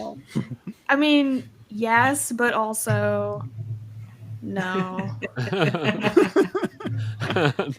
Yes, but no. Yes, but no. I always wanted to be Ryan Mitchell, the Titanium Ranger. I just loved his conflicted storyline and the snake tattoo and the whole thing. Yeah. You want to be abducted by demons as a exactly. 5-year-old? Yep. Fell off the cliff. He went out and got a snake tattoo when he was a teenager. As a kid, though, that was so like that just imprinted in my head his whole arc. Watching it back, it was like, what happened there? Yeah, it was weird. Favorite individual Ranger Zord, and I probably should have rearranged these differently, but does it count if it transforms? Individual. Sure. I mean, it's an individual, yeah. Yeah. Red Dragon I gotta Thunderstorm. say the Cheetah Racer Zord for me. Oh, that one's really good. 3 modes, single Zord. Sure.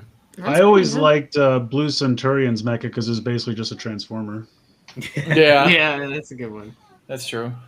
Zach, it's we have to do the audio version at some point. So right, I forgot we have that whole audio thing. For those of you listening to this podcast, Zach is holding up his T-shirt, which promptly features the Ninjetti Blue Wolf Power Ranger coin.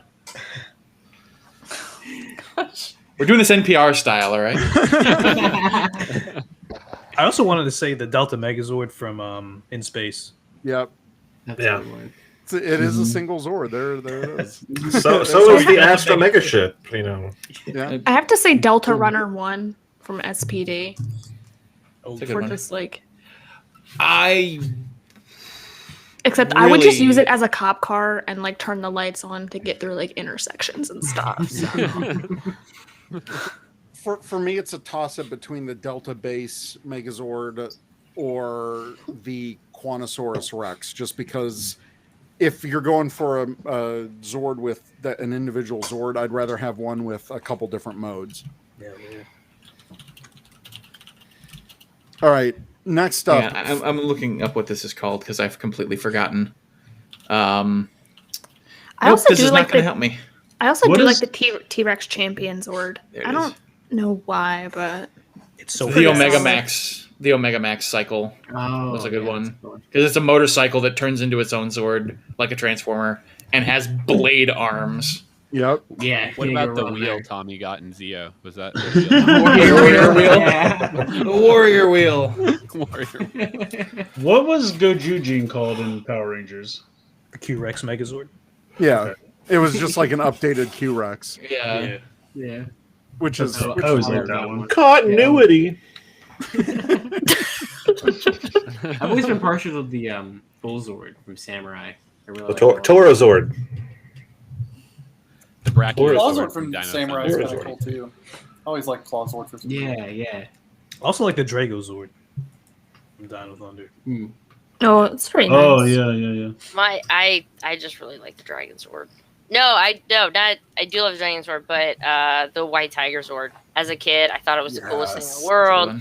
It ran. It worked with Saba. It worked with the White Ranger, which was like the best thing of all time to me. So yeah, That was was like controlled the with dancing. greatest. That was the greatest Christmas present I ever received when I was a kid. I mean, it was amazing.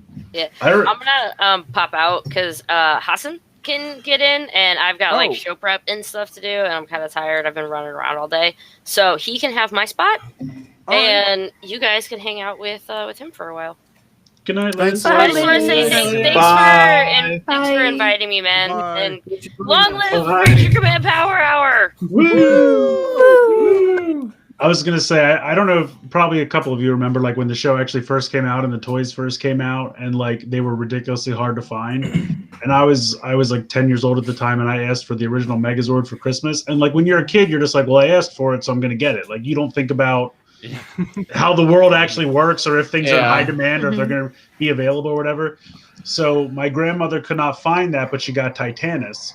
And so that was the only thing I got on Christmas. And I was like, I don't want this. What is this? So I took it back to Toys R Us and I got all the G2 aerial bots. Still do not regret that decision. But then I Except for saved Slingshot. up money and bought the first Megazord myself, like at the store. And I just remember like, because I was so young and I bought it myself, like it was even that much more special to me. And then I had to finally track down and save money so I could find a Dragon Zord because you couldn't find them anywhere either. But yeah, just because Liz mentioned Dragon Zord, like that's always been one of my favorites. I mean, it's a giant Godzilla reference, and I love Godzilla. I mean, it's literally comes out of the sea, and it's a giant, Mega Godzilla like thing. So plus it shoots missiles out of its fingertips. You can't go wrong with that. also Josh, agree with Power Ranger toys used to be hard to find in England. A lot of people. They're still hard to find. I guess that's true. They're still hard to find. Nothing has changed. Tommy Lulu in the chat says, "I wasn't born then." We know, Tommy. Yeah, we know. Hey! Yeah, there he is. Hey. What's up, buddy? Where's We can Corey's hear you. soundboard? Right? How's it going? Good. How are you? Not bad, not bad. Welcome to the insanity, my friend. Yeah. Yeah. I've been watching for a bit. It's Hopefully you went to the bathroom before you came. No. Oh, whiz kid. No. Wow. Mrs. Appleby. I can't believe that happened. He'll always be number one in our hearts. Okay. I think this is a good point to get in. So, favorite scene in Power Rangers? I don't have a single favorite scene, but one that always sticks out to me all the time that I just always think about is when the Rangers are getting their Zeo powers and Zordon says that epic speech at the end. Yeah, that's a good one. A true evolution of the Power Rangers. I have three that stand out, and I will name them, and then I will pass the buck on to the next person. As a kid, I thought the coolest scene in the world was when Tommy had lost his powers, and Goldar was like just giving him like the nth degree and that like weird wheat field that they're just sitting in. And then they play the Go Green Ranger music, and he just jumps up, and just kicks Goldar's ass. I thought that was really cool as a kid. Obviously, the first appearance of the Gold Ranger, that's still one of my favorite scenes. But then one scene that I thought just showcased how you could have brilliant writing on the show, even though it's a kid show, was in RPM, specifically the episode called Heroes Among Us. And that episode, for those who don't remember off the top of their head, that's when Scott's dad gives the medal for a Valor or whatever to Jem over Scott. And Scott gets upset and leaves. And so Jem follows him, and they have this huge discussion about, why Scott's upset and why he wanted the medal, and Jem's like, well, you don't think I deserve it? And it's just a really powerful scene, I thought. That's it. I think for one scene that stands out that's more recent to me is the scene in Beast Morphers between I'm blanking on the names, but the Red Ranger, what's his Rory Devin, yeah, and his dad, when he saves him and he finds out who he is, and they have that like moment there. It was like me and my son were watching that together, and we were both like, don't cry, don't cry, don't cry. I loved Countdown to Destruction, the We Are the Power Rangers, and just Bulk and Skull's face, because like after so many years, just the culmination of all that, it was brilliant. Yeah, it's a good one. I think that time when Jason was laying like in the dark dimension and Goldar was about to straight up kill a teenager. I just always remember, like as a kid, that really hitting me because I'm like, Goldar was straight up going to murk a teenager, and I didn't think about the Rangers being in danger at all until that scene. I was just like, oh, they are going to get killed. That's crazy. These are just kids, and they're fighting, these monsters, and they're going to try to kill this kid. It's crazy. It's kind of funny when you think about it, like with American superheroes, they're so hell-bent on keeping their secret identity because they know the villains will go after their loved ones. But with Japanese superheroes, they just like rush in and then like always transform right in front of the monster. And there's like no repercussions ever. No one, like I guess once or twice in MMPR they went after or captured their parents, but they didn't do anything to them. They're just like, we're gonna put them in this room and then we'll fight you anyway. And it really had nothing to do with what we're ultimately trying to do. The Japanese heroes are like running and telling their backstory and all naming names of person, last names of parents they're doing this for. Yeah. Like this is for my cousin. And this is most of the American Rangers don't even have parents, so it's like who's identity? What family? That was a loose end they figured early on. They said, hold on, if we have parents, they can be abducted, but if we just don't have parents, easier writing. More often than moms.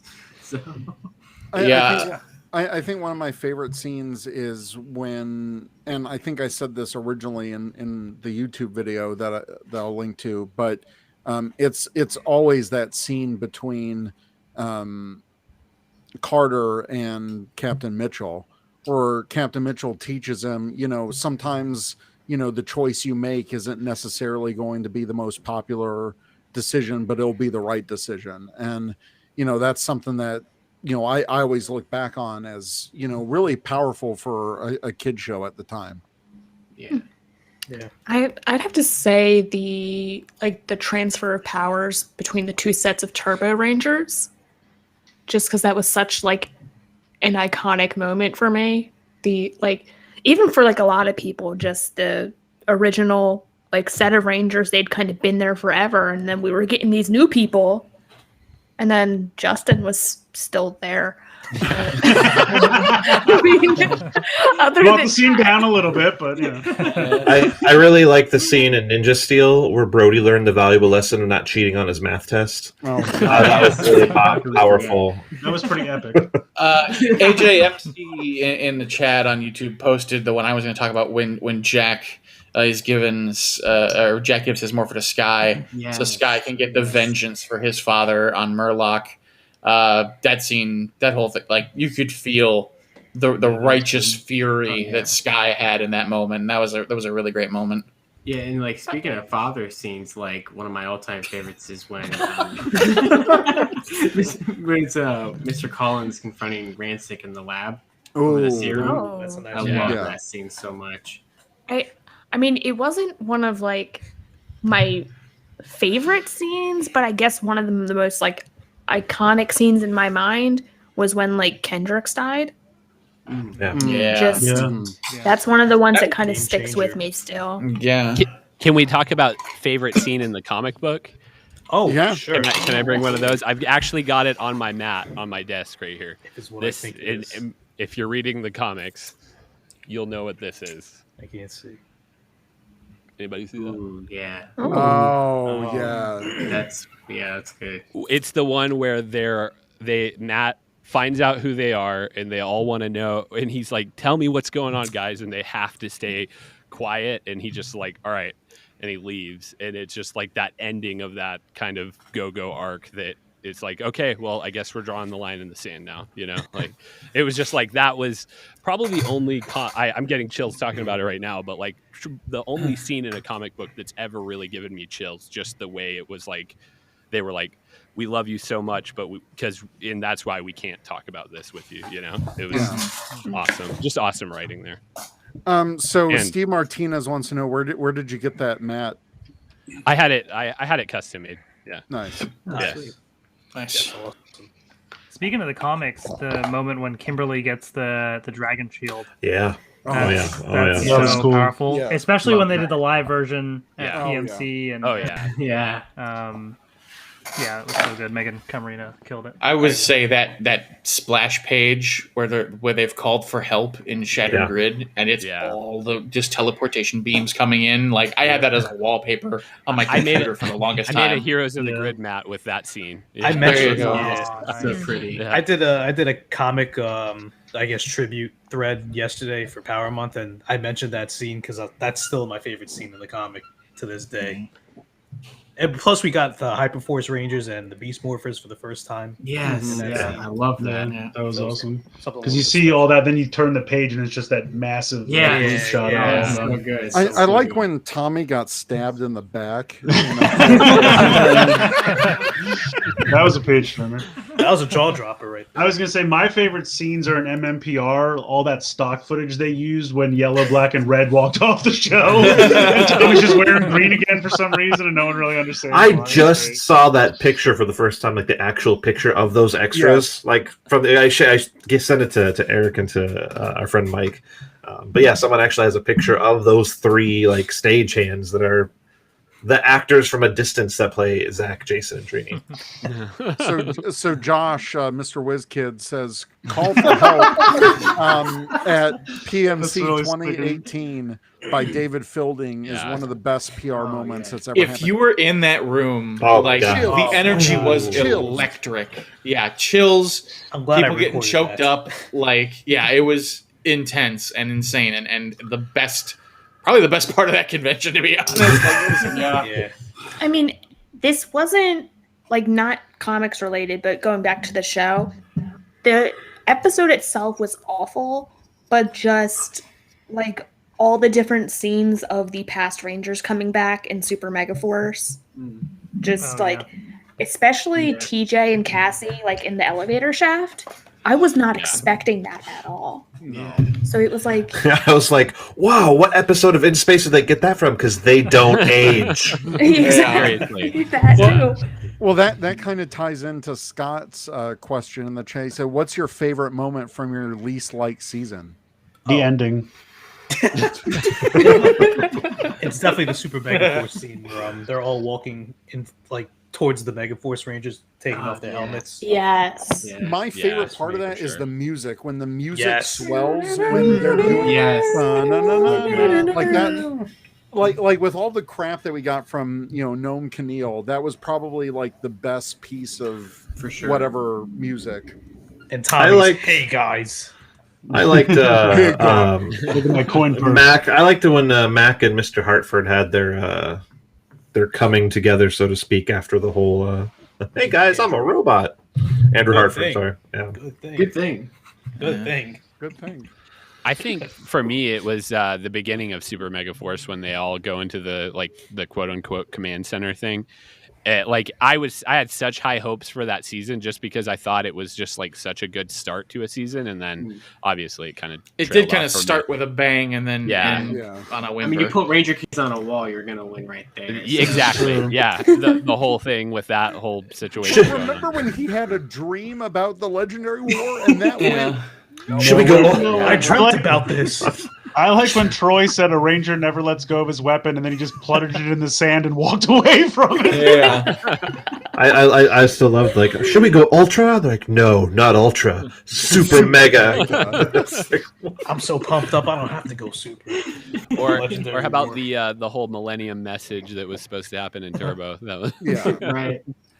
Josh brings up another good point. The Falcon Zord showing up in Dimensions in Danger. Oh yeah, that was the greatest surprise ever. Huge surprise. Yeah. I remember when I heard about that, and I was like, "There's no way they pulled that off. No, there's no way they pulled that off." And then they pulled it off. I was like, "Holy crap!" They spent some money. Holy crap! And then the other part of the script for Dimensions of Danger, where there's supposed to be other Rangers part of that final lineup, but we didn't get that. Yeah. I can confirm that Shelby had actual scripted lines, and so did Brennan Mejia. Wow. What could have been say extended cut. Super Ninja Steel getting the opportunity to bring back some stuff from Dino Charge, including Coda, and have the Sudarso brothers kind of get their moment to shine together. That was cool. Yeah. I was really depressed to find out they had to fight to get It's Morphin Time together, though. Right. That was depressing. Yeah. Like they had to do that with the second filming crew just to get that even in the show. Yeah. A character you could relate to the most on Power Rangers. That's kind of hard. Yeah. I think I've said it before, but Billy. Yeah. Being the nerd kid in school, being the geek, being the one with the weird interests, definitely related to me. So yeah, Billy for me. I guess for me, it would be Ravi, because it's the first Indian Ranger I've ever seen in Power Rangers. So yeah, especially when he was revealed during the casting. I've said this before on the podcast, but Tommy being the new kid at school, and when MMPR aired, I was the new kid in a new state, and I could instantly relate to Tommy and his character. And not just because it was the first season of Power Rangers, but I mean, it being the first season of Power Rangers and having that character at a time when, I didn't know anyone at the school. And then everyone connected because of the Green with Evil saga. A lot of people are saying Ethan from Dino Thunder, and I would agree with that. Just kind of you're that nerdy kid, but not that pushover nerdy kid. Yeah, that's a good pick. Yeah. True. Yeah. I was gonna say Mac because I'm also a robot. Steel, definitely Steel. You mean somebody does your voice for you? Megadon says I relate a lot to Tyson from Operation Overdrive. What's up, McDong? Good to see you again. Maybe one day you'll be Super Megadong. We'll see. Not Ultra. That's right. Not Ultra Dong. I mean, I'd have to say I'm like kind of probably just like Kendall more. Wait, where did Liz go? To the chat. A long time ago she left. Don't you remember that? Yeah, she left to let Hassan in. Hassan came Oh, that's right. Wow. She made a whole point Sorry, of saying goodbye. It's late. It's only 9 for you. Well, after the day I've had. No. Burgundy Ranger said, Ernie, the only one I'll ever dare cosplay. Same. Respect, R.I.P. Ernie. Love you. Yeah. And then we're only 15 questions into 28, so we may have to wrap this up pretty soon. Yeah, we'll you may no longer ask us any. You should just ask people individually a question. That's what I was going to say. Do rapid fire with the rest of them. Rapid fire, no you explanations. You answer this one. You answer this one. Okay. Zach, something in Power Rangers that you want to exist in real life. Teleportation technology. Yes, thank you. I was going to say the same. Oh, that's a good Enough one. of these long flights. Teleport me to Japan. Yeah. I want to be able to pop in to see Chris anytime I dang well, please. Oh, okay. I want to be able to pop into Eric's place and be like, "Yo, buddy, let's hang out and play video games." And then It's like, I was in the shower. Yeah, here's Zach. I want to teleport Just to text Josh's him house first. and shut the door when he pees. Listen, I want to teleport up to New York City. I want to meet Five, go for some pastrami at Katz's Deli. Great place. Very hard to get into. I can imagine, but could he Well, that's why you you anywhere. teleport to the front. Of Yeah, exactly. Yes. Oh, there's a line out the door. You need a ticket to get in and a ticket to get out. Yeah. One of my life goals is to get a nice pastrami from Katz's before I die. That's quality, though. Mason, your favorite actor or actress in Power Rangers? Emma Lahana, Kira. Thought she played that punk music chick really good. Just don't call her Kira. Just don't call her Kira. Little Josh, your least favorite Power Ranger season? Ninja Steel. Easy. AP, your favorite monster? Oh, why'd you have to give me this one? All right. Oh gosh, I really don't know the answer. Probably Pumpkin Wrapper, just because like he's so There you go. scary. Yeah. Pumpkin Wrapper is like literally terrifying to me. So I guess that's my favorite monster. Pumpkins aren't supposed to rap. Look, if I saw Pumpkin Wrapper in a dark alley, I would probably have nightmares for the rest of my life. It's WRAPP. He wraps your Christmas present. Yeah. Hassan, if you could create your own season based on an idea, what would it be? Like I would say like a theme, like a new theme that's never been done before. Q Ranger. Can I actually have one while he's thinking? No. Can I go real quick? Yeah, Go for it.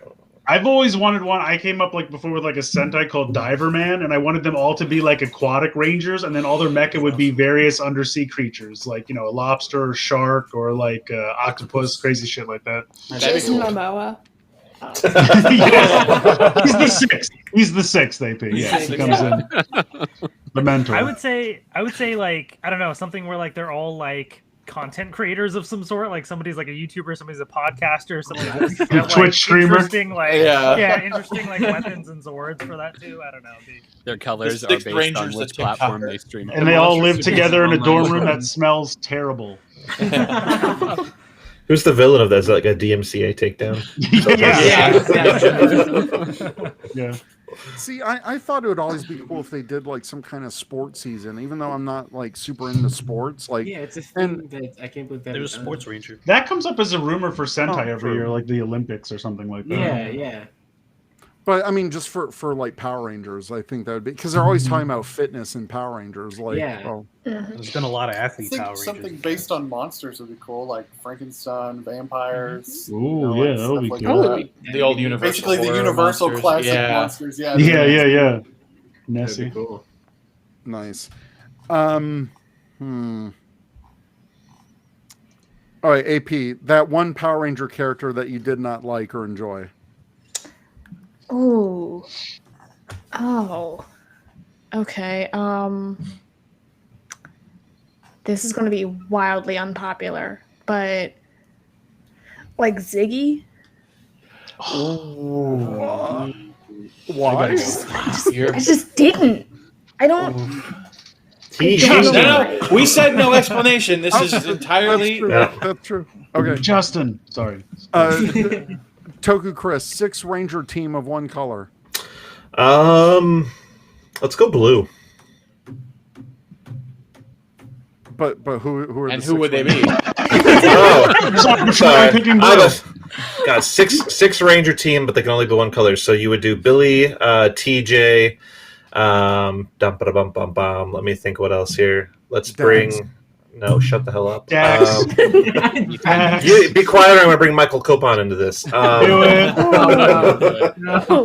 We'll bring in Tori from Ninja Storm, and we're bringing Shane too, right? Why not? Not Shane. What's his name? Blake. Yes, we'll bring both of them in. So what am I at, 4? Kevin from Samurai. Ethan, and then we'll bring in Dax. No, we're not going to bring Dax. Ravi. Blue Centurion is the 6th. Yes, we'll bring Ravi in. We'll bring Ravi in. There you go. That's solid. It's a good blue team. Effortless. All right, Chris Long, your favorite morphing call, and you have to do it with the same energy as the show. It's a tough one. I guess I'll just say RPM getting gear, probably. I like that. Same energy, though. Same energy as the show. RPM getting gear. There you go. Now do it like Dylan slow-mo in that one episode. RPM getting gear. 5, your favorite mentor. Probably a tie between Doggy Kruger and Thomas. There it is. It's always the formal Thomas. It's always has to be Thomas, yeah. Ken, your least favorite mentor. Demetria or whatever, the floating chicken. Good call. Good call. Mason, favorite morphing sequence. Dino Fury, 100%. That morphing sequence is so sick. That's a badass Don't one. mean to interject, but the turbo one is actually really good too. Yeah. You've been watching like people in front of a green screen, like just doing the bare minimum for like 4 years, and all of a sudden Turbo comes out, and they're like, there's like CGI effects and a CGI helmet coming on their head. It just blew my mind. I just love how they took the movie one and just used it on the show because like we already made this. Why don't we just get our money out of it? Yeah, it looks really good. Zach, favorite suit / helmet design. Oh man, killing me here with this one. There's so many good ones that I'm gonna inevitably forget something. I really like the Dino Thunder suits.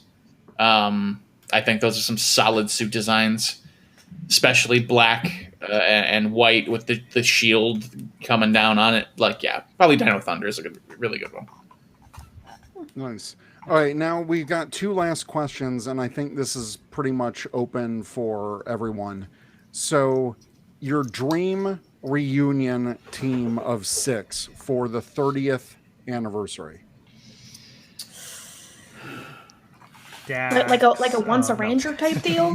like a once a ranger. You're the actor that you want to see come back the most. Your team of 6, like once a ranger for the 30th anniversary.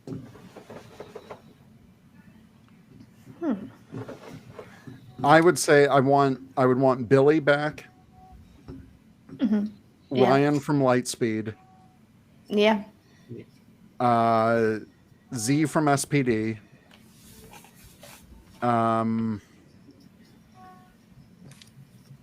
Dax. Dax. No. Corone as Lost Galaxy Pink. And then 2 more. probably Devin from Beast Morphers. And I'll bring back Doggy Kruger. Did I say him already? No, I was expecting you to. Yeah. Yeah. I wouldn't mind seeing Zach back. Yeah. Like That would be cool. We never He get to still see looks him, the like- same. Yeah, bring him back. But can we bring it back as Omega Black? I want that.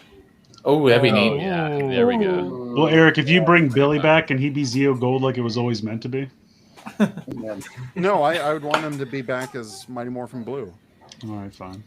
He's the only one to rock that costume. It's true. He's the only one to stay in that suit the whole time. That's true. Yep. Yeah. I can only think of like You don't have to do you don't have to do a full team, but if you could just pick one person to come back for the 30th, may I'll make that easier for everyone. Zach, sticking with it. Okay. Billy, for Jen? sure. Billy, he's the last. Yeah. Billy, Yeah. I feel like he's the most iconic of the first 5 to come back. I want Adam as Zeo Green. That's cool. Nice. He's always MMPR Black. Yeah. Anyone else? But like anybody from Wild Force. Can we get like anybody. Carter Grayson to come I can back? think of one who won't be available. Well, not that one, but He's free now. You know, he's not in jail anymore. Oh, is he? Oh Yeah. shit! I better lock my doors. Oh, now we can get a Lightning Collection figure. Oh. DMC, buddy. Get him at DMC. Let's go. Get my Lightning Collector Decker on. But in all honesty, I'd probably just quit if Kelsey ever showed up again. Just I would just be like, okay, I'm just done with the show. Like nothing else can top that. I'm just I'm out of here. All right, and then I think we'll wrap up this discussion since everyone's kind of at that yawning stage, and we've gone on for a while. First off, I just want to thank everyone who stuck with us and watched this whole time. This has been a great stream so far, so thank you for everyone for sticking it out. Dun dun dun dun. But so we are in the 28th anniversary, but we're only a couple years away from the 30th, which is probably that huge milestone that not a lot of franchises really get to.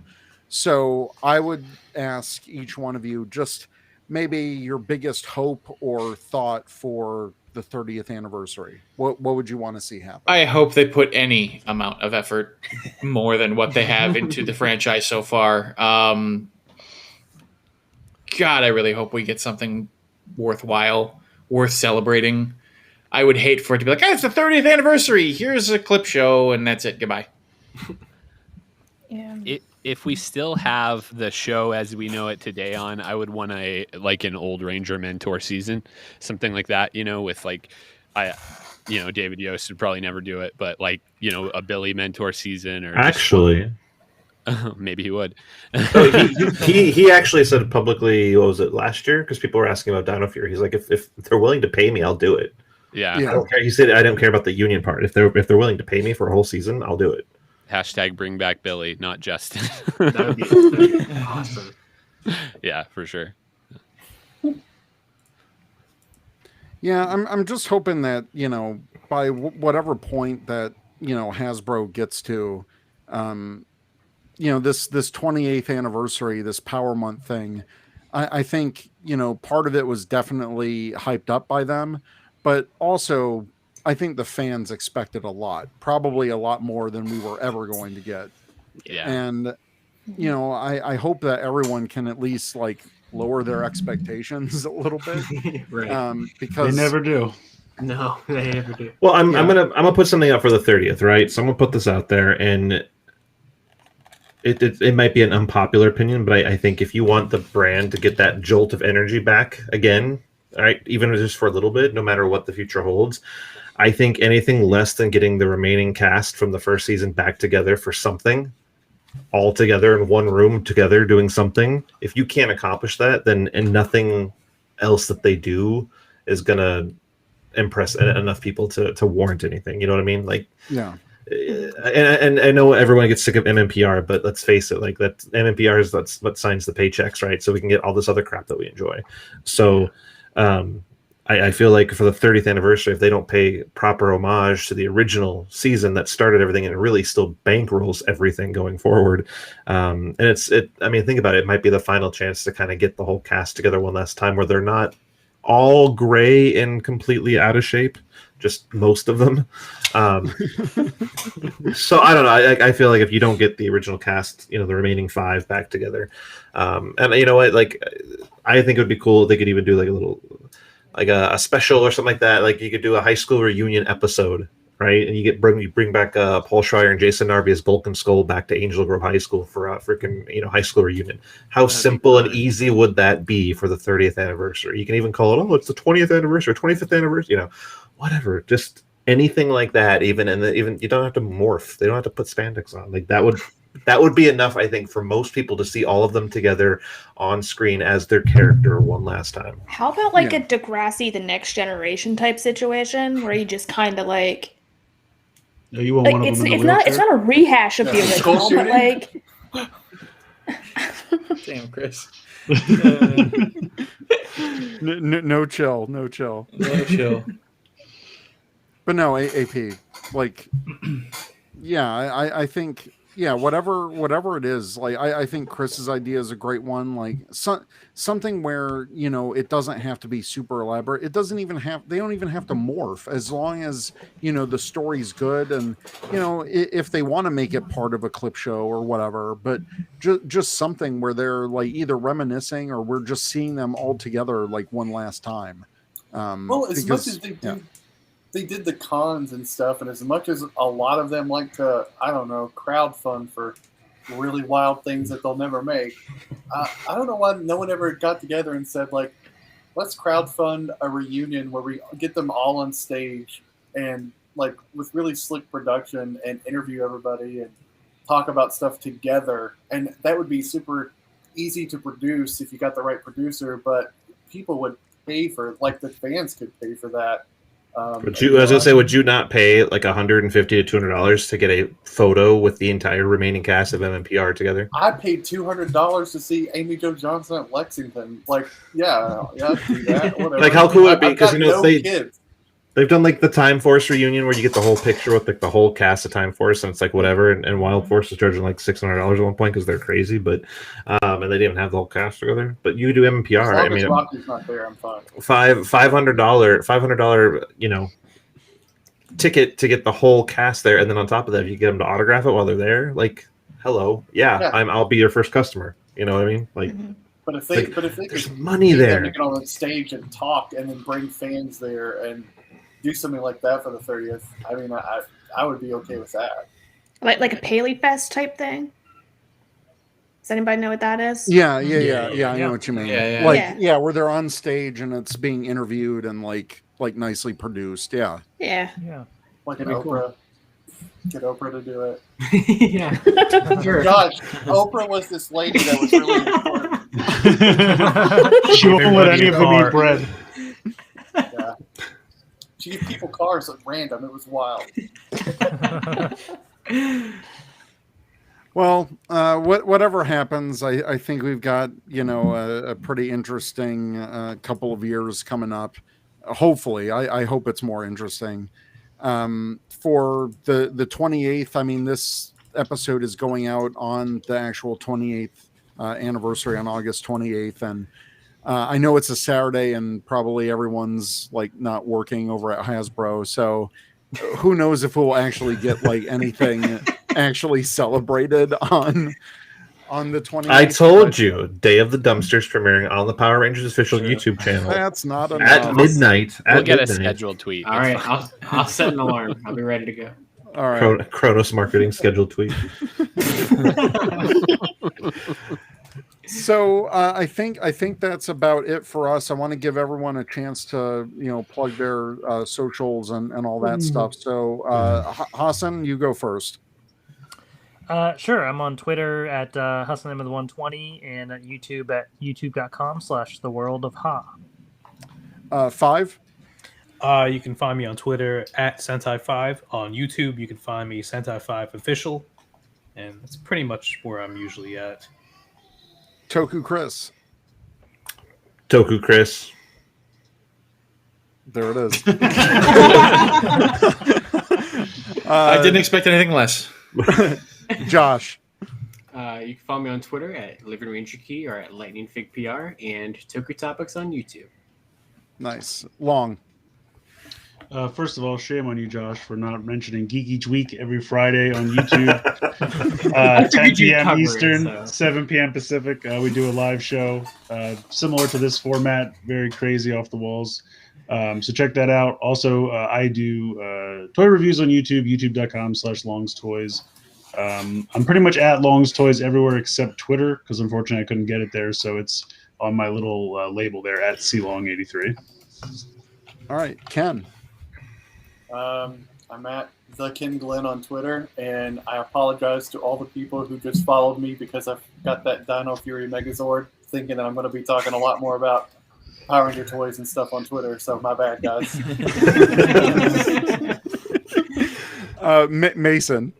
I'm at Mason Merrill on Twitter, and I'm a part of a podcast called Beyond Average Nerds, where we just talk nerd culture in general. So nice. AP.